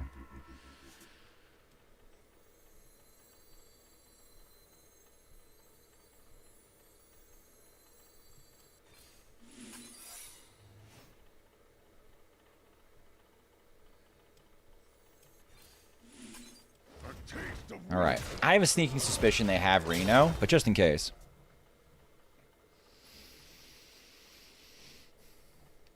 I feel like Even Hunter wouldn't even be nearly talked about. Yeah, that's fair. I think that's fair. I think another thing to consider too, NHL fan, is I think there's a Dupes Hunter out there.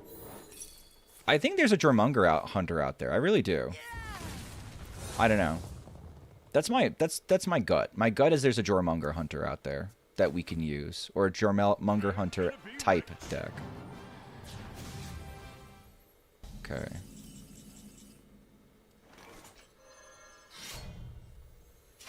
Come, midnight.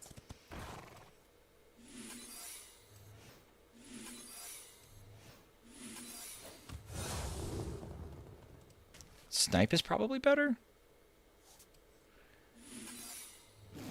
I don't want to do any more of the draws, chat. I don't want to do any more of the draws because I want to get a couple different Project 9s. I want to try and copy at least once with Selective Breeder before we go with that. Really haven't done a ton to experiment with? Yeah, that's fair. Okay, sniping off the shield on this is fine. Oh, Christmas tree. Oh, oh God, I forgot about the location, chat. It's back! Come, midnight. They're gonna kill it again. Oh. Can we get through it, chat? Can we get through it together with the power of friendship? Probably not. Probably fucked. Unlucky. We'll try though. Okay, we can do this, chat. We can do this. Yep. Get one product 9. Cool. I don't want to play it yet. This is so sad.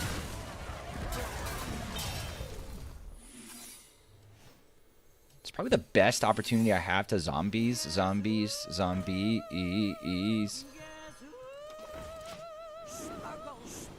Okay.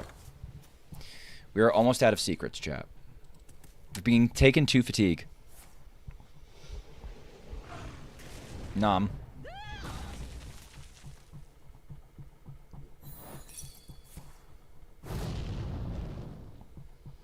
Does this deck just lose to healing? I think it does.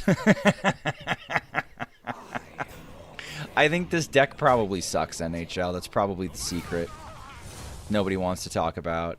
Oh, can we just... Come on, man. Just give me my 12 damage.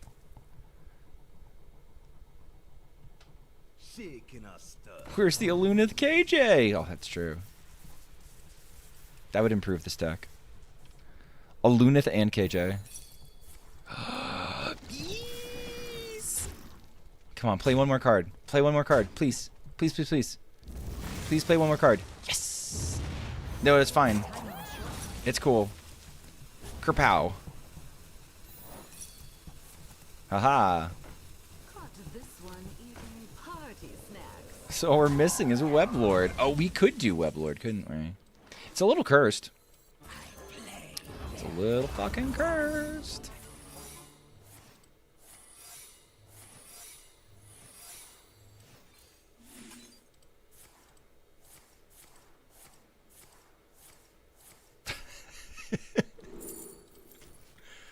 All right. Hey. We're going to do that again.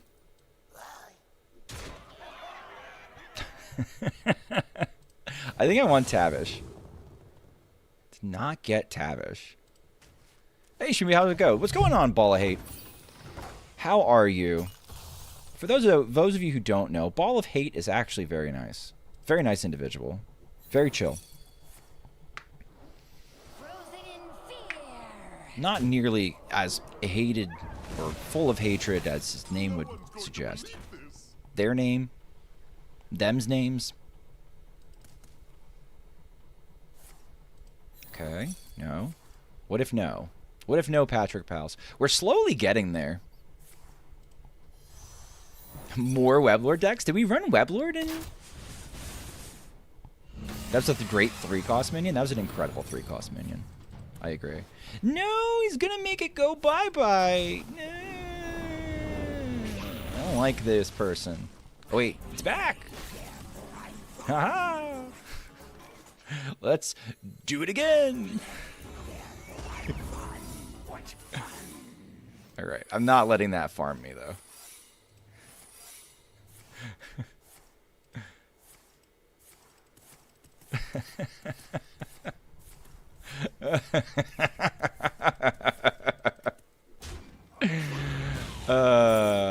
I think it's time. Okay. Okay. How long can this go on?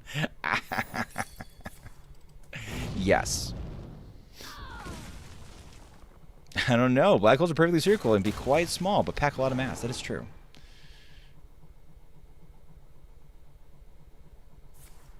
I think we instas Tavish. Keep irrational logic out of this. I'm trying to help. They should remove the secret limit. No, my next one. My next round. I think they were tired of our bullshit, chat. I think they'd have enough of our bullshit. No, everything dies. I have expired, chat. Reno Hunter is OP, OP. This is why you need to play it now. I don't like that they also taxed my spells. The fucking monsters. This is a good one.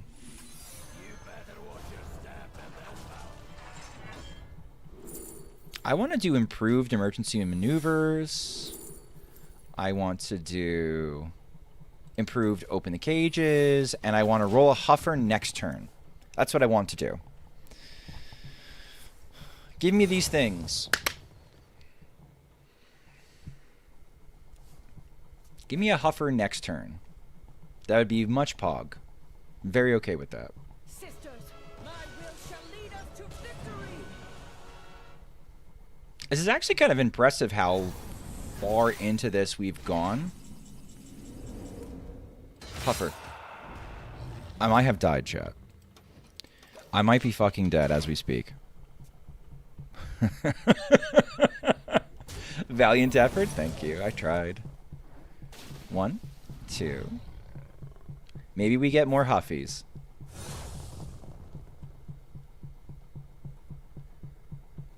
This deck is missing just something.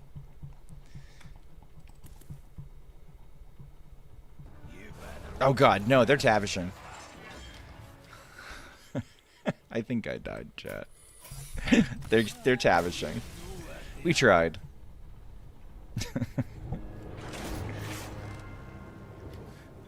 The opponent using the dungeon run strat of letting the secret deck fatigue itself. So true. So true. Alright, I gotta run an ad real quick. And let's play what, Oh god, are we playing it again? Are we playing Mizell's crap again? Let's try.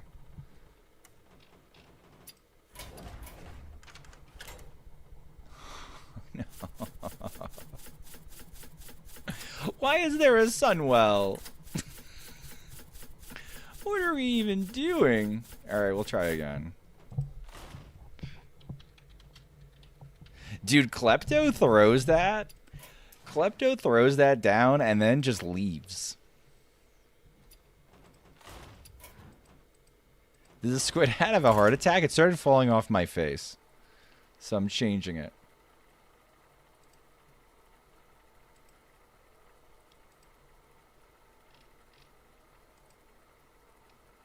I'm getting pinged.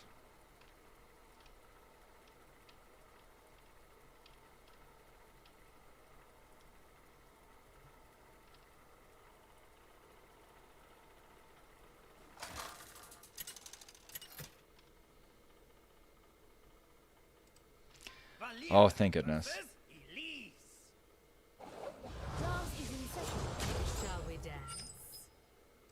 All right. There is sorry chat.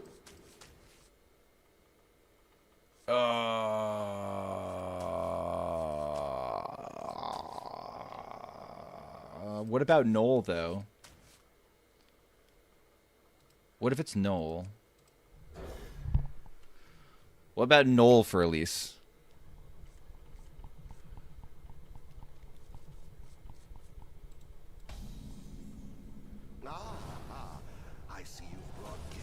I'd have perfect copy. Ah, that makes sense. I don't know what Photonic Bomb is doing. I guess...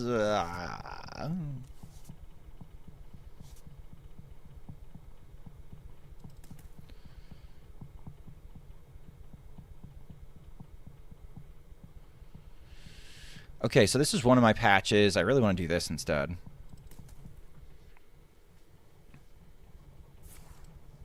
Oh, right. That's a deck. Right. Right. Of course. Of course. It's just Tree and Druid with the nuts. Of course. Yes.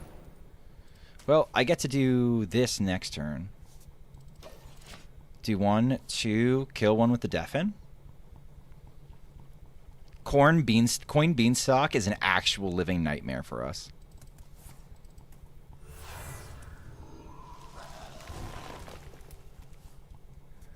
Tied a Tree and Druid. Yeah. That seems to be the game. I'm catching the game plan.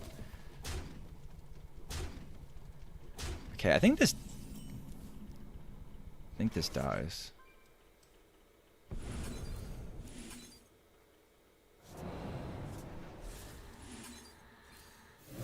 Good. Okay. Okay, question. This doesn't have okay. Oh, Tempo Scourge Illusionist.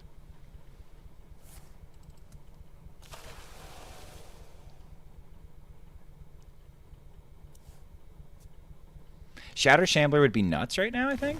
Right? This is an undead, right? Oh, that's too bad. If we had an undead Shatter Shambler, this deck would kind of be kind of nutty. Because now you're talking about... Now you're talking about, like, dropping this, and the thing that's triggering it the same turn, it's also buffing. Which I could see being a little bit more real. Okay. We are at Sunwell territory. It's one of the decks I made that only beats slot piles. Yeah. Yeah. At least we have Sunwell. That's all for now.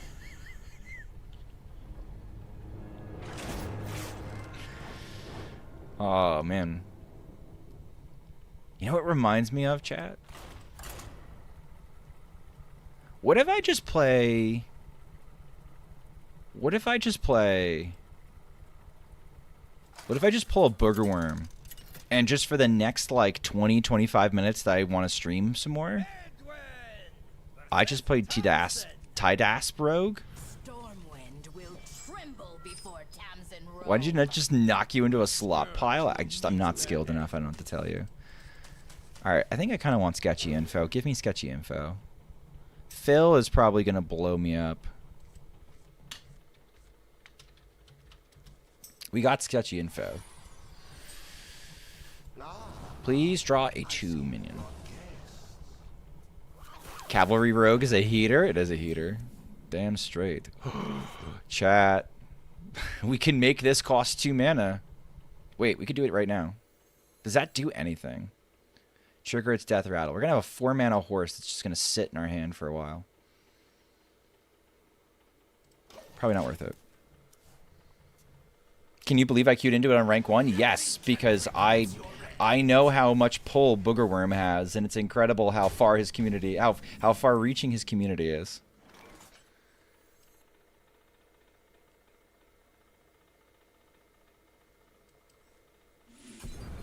Be careful who you trust. Okay.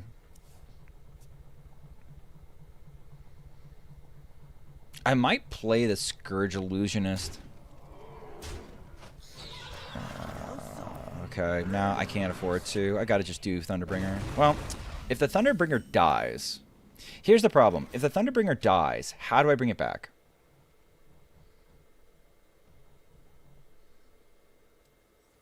Oh, right? How bring back if it dies?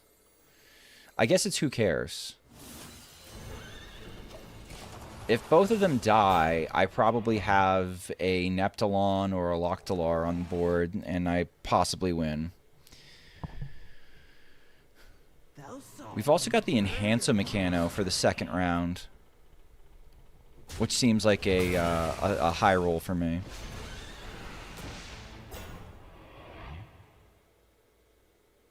Gonna break it again. So I can't shuffle anymore. But I do have Neptulon. I do have Neptulon with Mega Wind Fury at the moment, which is kind of crazy. Okay. I think Phil just dies because I have Mega Wind Fury. Incredible.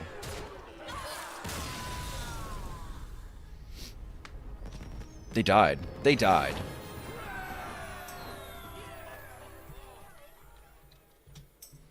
Okay, let's play this a couple times.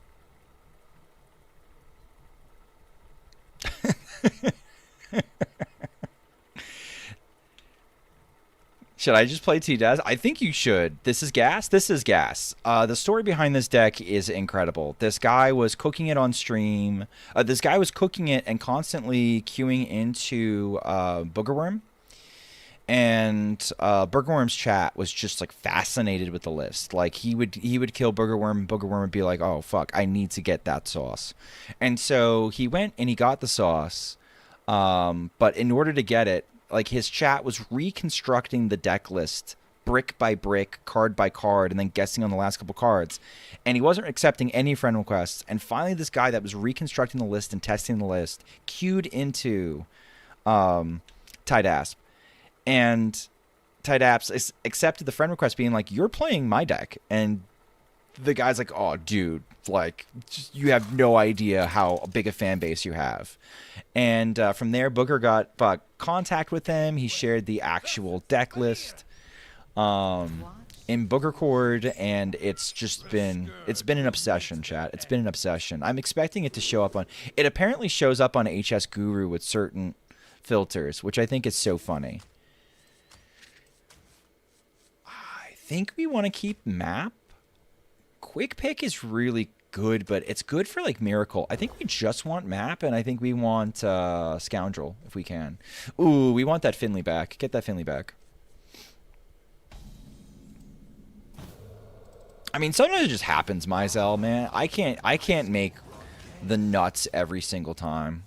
No one can. If I'm going to cultist map into Finley to get this back into my deck, I might just die because I drew patches. Probably a hero power kill a 3-1 turn. Never mind, we're gonna do this. Is this low level equivalent when all top players played Odd Paladin? Yeah, so yeah, things like that. What if we just cheat out the Thunderbringer? We might not be hosed. It's not ideal. It's not what I want to do, but it's a thing I could do. Gear shift works? I could find gear shift. That's a good point. I almost don't want to gear shift because I'm already getting my Tog scheme. I shouldn't be greedy, though. This is a matchup I feel like I shouldn't be greedy.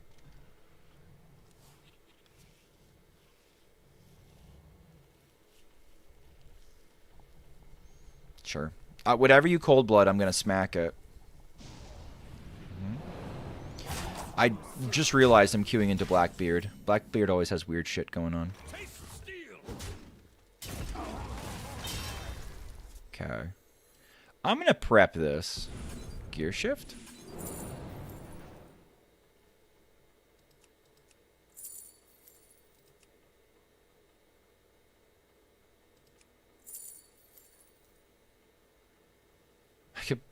I could actually, you know what? This is kind of heat. This is kind of heat. King Lane actually draws me too. This is incredible. Look at me go.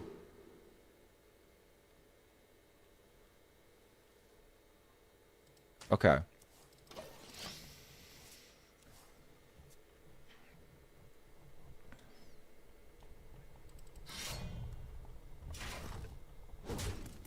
We're slowly dying, chat. Probably tempo this out.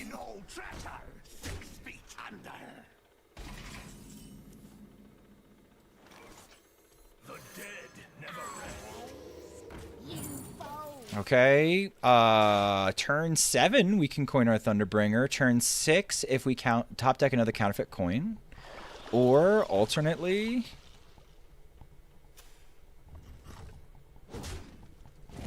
I don't know, I might have to just kill the boat.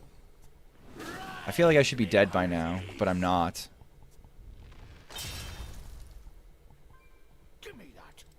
Shit. Can we not? Can we leave my minion alone? It's just a greedy partner. Do we even have time at this point? We're gonna have to.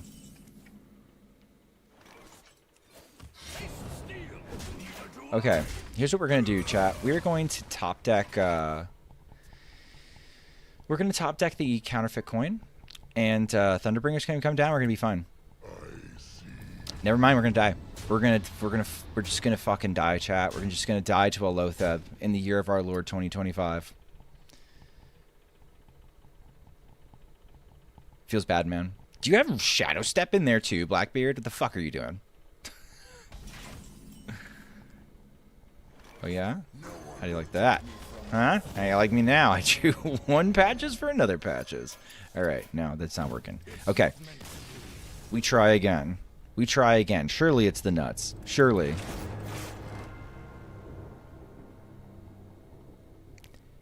Surely it's the nuts.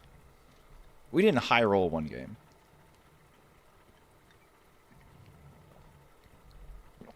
Two games.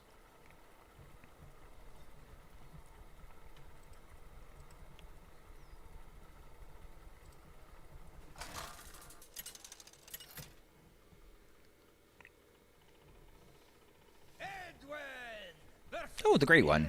He plays Questline. Thunderbringer, get the fuck back in the deck. Please. Thank you. To be fair, we've been dying to Lotheb for over a decade now. That's true. That's true. Maybe I can get a scheme going. I'm going to say hi to be nice. But yes, I turn off emotes, even for friends. Nutty Curve does look pretty good, doesn't it? I'm probably going to play this on 2. Into this. I'm actually going to start with a... I could do this, into this, into this.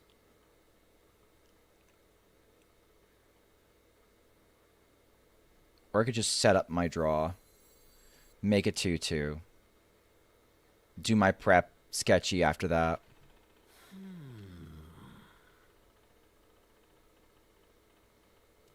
I'll save the Gone Fishing. Into prep 2 sketch. I don't want a coin. I don't want a coin because I want to save the coin to either get copies of Thunderbringer or something of the like. I don't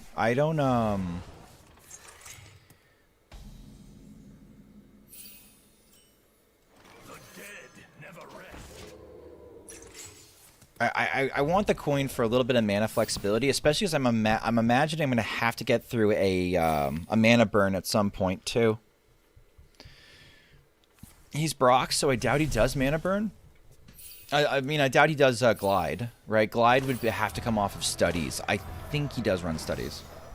Hopefully they don't silence. Well, that's why I have the 2-2 down, and I'm going to trade it right away if I pull it off. All right, mana burn's fine. That's why we have the coin.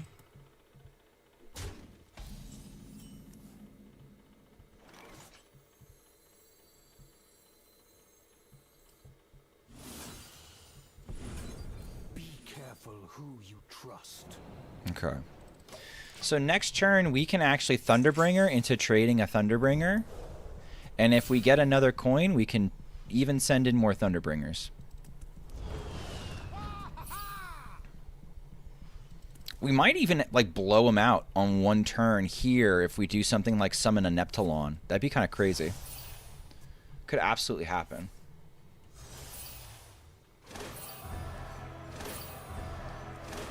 I don't know if we want to top deck coin. We probably eat a second mana burn, which does delay our turn a little bit. We could go looking for a coin. Everything okay? Okay. I'm going to finish up soon. Right. Mana burned, but they're not swarming me yet. So... Oh, there's a lab recruiter. I hardly know her.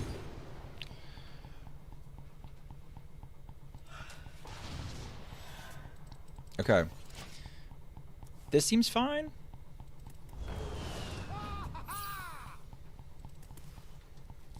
They can't do that to me again, and I don't think they're going to glide me. So I think, in my heart of hearts, we're going to be okay.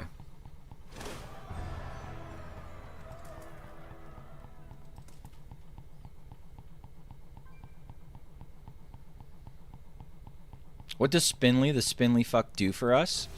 Shuffle Thunderbringer back into deck in case we draw Thunderbringer. Because our deck doesn't work if we draw Thunderbringer. I hardly know her. Okay.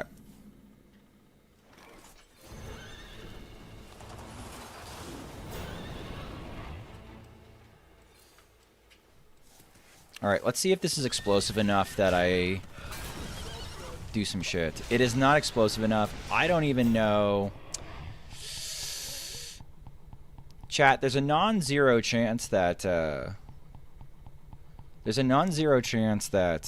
they have 2 silences. There's one. You gonna crack open the other one? Doing a little crackling. Give me another Thunderbringer, please.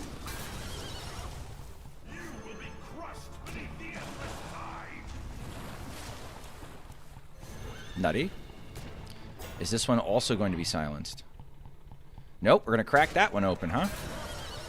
Okay. Look at my horse. My horse is amazing. Look at my horse. Yeah, bye. Sorry, buddy.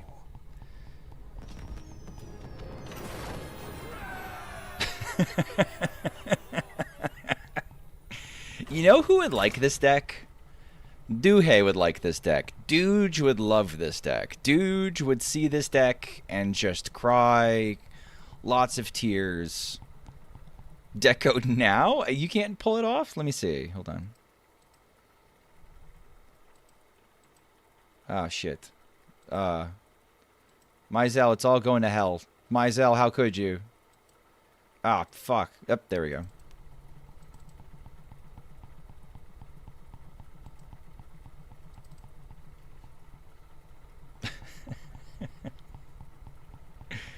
Keith Embers would like this deck? Keith would like this deck.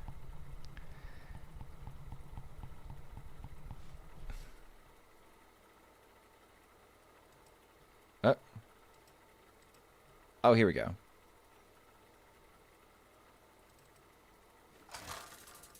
Oh, wow. I'm 4-1 with this.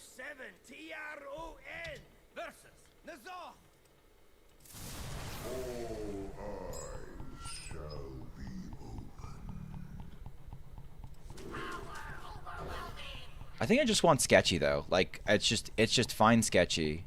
However you're gonna find sketchy. Is this deck THL viable? I don't think I would bring it to THL. Strictly off the basis of it doesn't feel consistent enough to me. Keith would like this deck, but if a viewer gave it to him and it failed to do the thing, he'd mauled. I mean, Keith is my spiritual successor. I've gotten blessings from Keith to do the same thing that Keith used to do.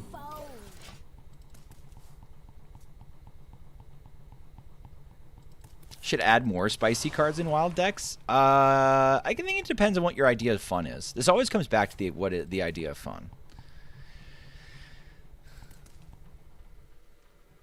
So Mizell, I think if my opponent was always bringing piles, like especially piles that aren't Reno, but like, you know, just piles in general, this would be on a short list of things I would think about as extreme options to punish them. So, like, would I bring it to THL? I say confidently no right now, but in reality, I probably would consider it.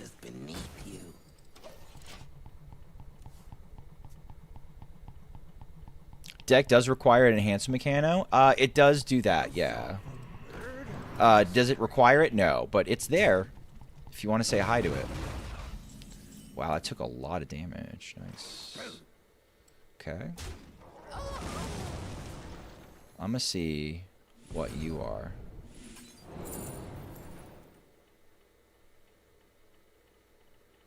I have a little time.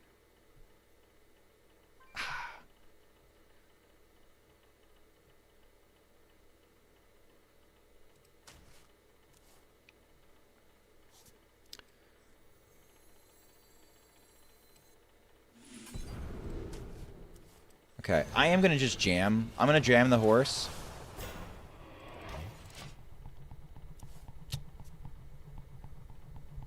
I think the horse just sort of ends it.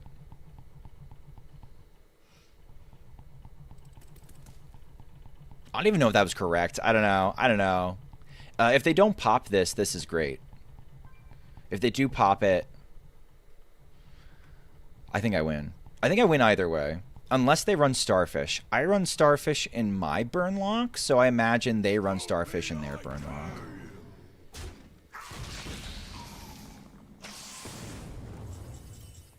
Okay.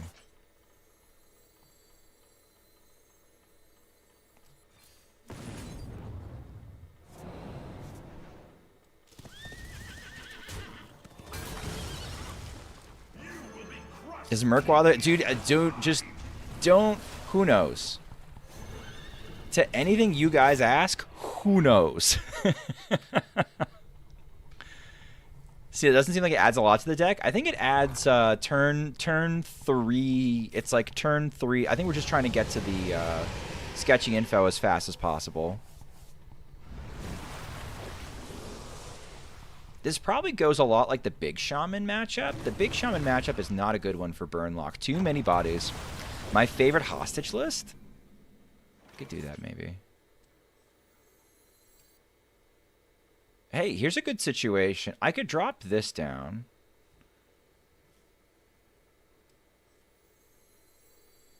Or I could send a... If I'm greedy, I could Finley a Thunderbringer back into my deck. I don't think I'm greedy enough to do that, chat.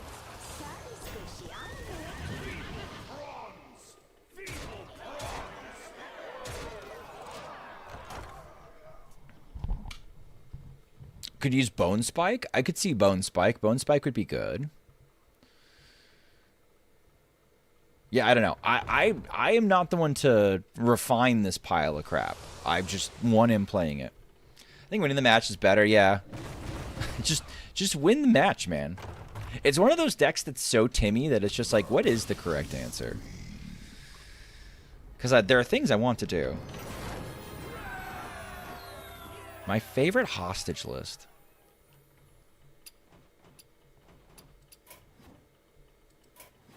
My favorite hostage list. Do I have a hostage list loaded currently? What's going on, Tom? I do not have a hostage mage list loaded currently. I'm at a bar? No.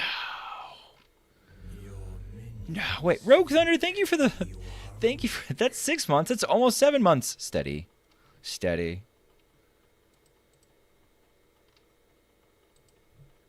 Me drunk? Hi, drunk. I'm Schmoopydady. Alright, I think this will be the last game of the night, chat. I'll grab Marty's. I'll make sure we get the morally correct hero portrait. We'll do that.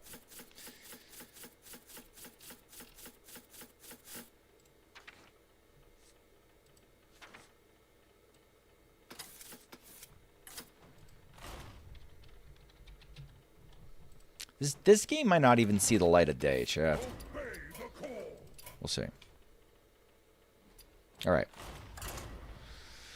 Alright, so tomorrow night, we've now confirmed with Jacques that we'll be doing the Highlander Hunter Guide, which is funny as hell. Jacques, I could try to get Cam to work. Since you have a Cam, I could try to get it to work. It would definitely be helpful.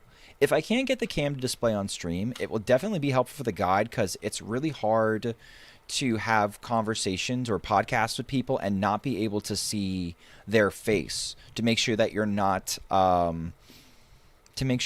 talking over them, right? You have to take pauses. You have to take way more pauses when you can't see somebody talking. And even then, as you saw me doing the Birdfoot stuff, I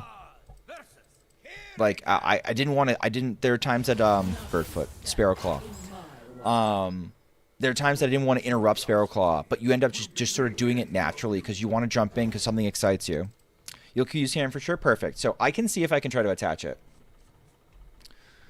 Because I realized I was kind of dismissive of the cam aspect in the DMs, but that was mostly just kind of like, no, I don't need that to make it work, but it'll definitely be better with a cam for sure. Okay, if this is Burnlock, we're actually in a situation where we are unfavored.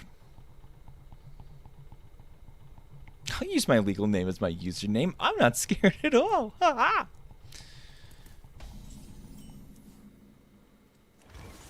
Alright.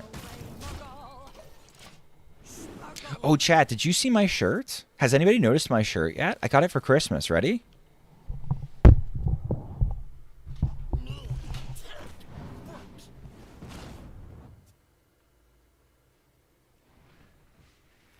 Is this the first time some of you are actually seeing the emote at a large enough size that it doesn't look like a butthole? It's not a butthole, chat.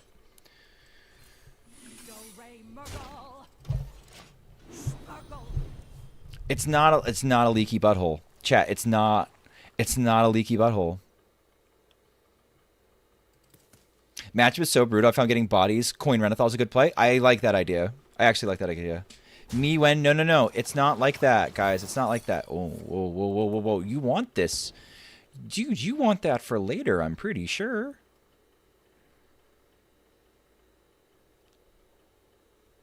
If it's Egglock, they're gonna miss that.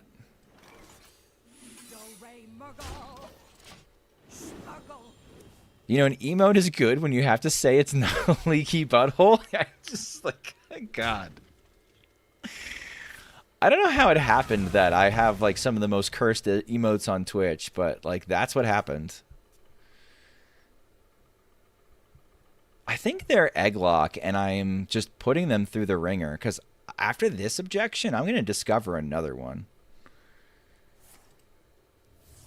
You know I'm going to. Every streamer should have a leaky butthole emote. It's not a leaky... Oh, God, the egg. They're going to leave.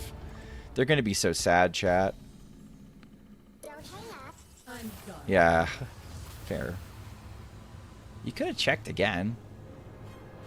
Or not. You don't watch Shmoopy for the wins. You watch Shmoopy because he wins all 5 games in a row with the deck and then just gets bored and moves on. I didn't win. I lost a game with the Tide Asp once. GG, deck is broken. Oh, yeah, deck is broken. All right, I am going to leave it here, though. Kids have not been sleeping well.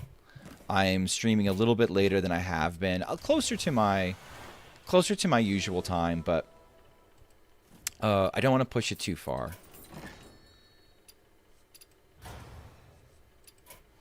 Let's open a golden wild pack and call it good night. Sparrowclaw, thank you so much for coming on and doing the guide and sharing your insights, even insights on, yeah, people live were saying like, oh, I love this kind of content. And I can't wait to do it 2 more times with some real personalities in the coming days. But like even just explaining like, oh, well, this is a card that I think works and here's why I think it works and here's how I use it. Here's what I think about when I'm using it and how I'd use it. Like that's all valuable info for people, especially if you're starting at like the bottom and you've never played the deck and you're thinking about crafting it and you've played against it and it's interesting. Those kind of insights are huge. As a teacher, that's what I kind of look for is you got to sort of start from the bottom and then build up. So even something that seems really mundane or seems like it's a really trivial detail that is like really small and everybody knows this already. Not everybody knows it already. And so like getting that baseline is important. And if you enjoyed this content, please consider liking, commenting, and subscribing on my YouTube channel. We will do more guides. We'll do more absurd decks like the Dasp Rogue. We got a fucking golden Neptulon now, chat. The bad one. What if we just do a whole game where we just put this in with the Tide Asp deck instead of like the good Neptulon, and then we watch our opponents sort of confusingly just sort of hover over it, being like, what the fuck is this? Why did this get summoned from? Did he copy the fucking deck wrong?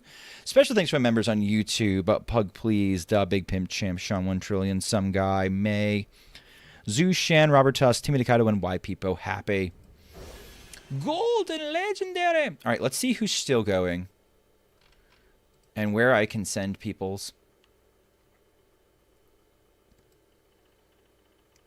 Let's see. People I am following. Ron is still going. He'll go for another hour. Pizza. I will go to Ron because Ron's a nice guy. Ron has 69 viewers right now, so let's go fuck that up for him. Looks like he's pushing pretty high in standard. It looks like he's 12 right now. So maybe he's like kind of close to rank 1 ? Probably another 400 games. I should be back tomorrow doing a guide with Jacques on Highlander Hunter. I will see you then. Have a good night.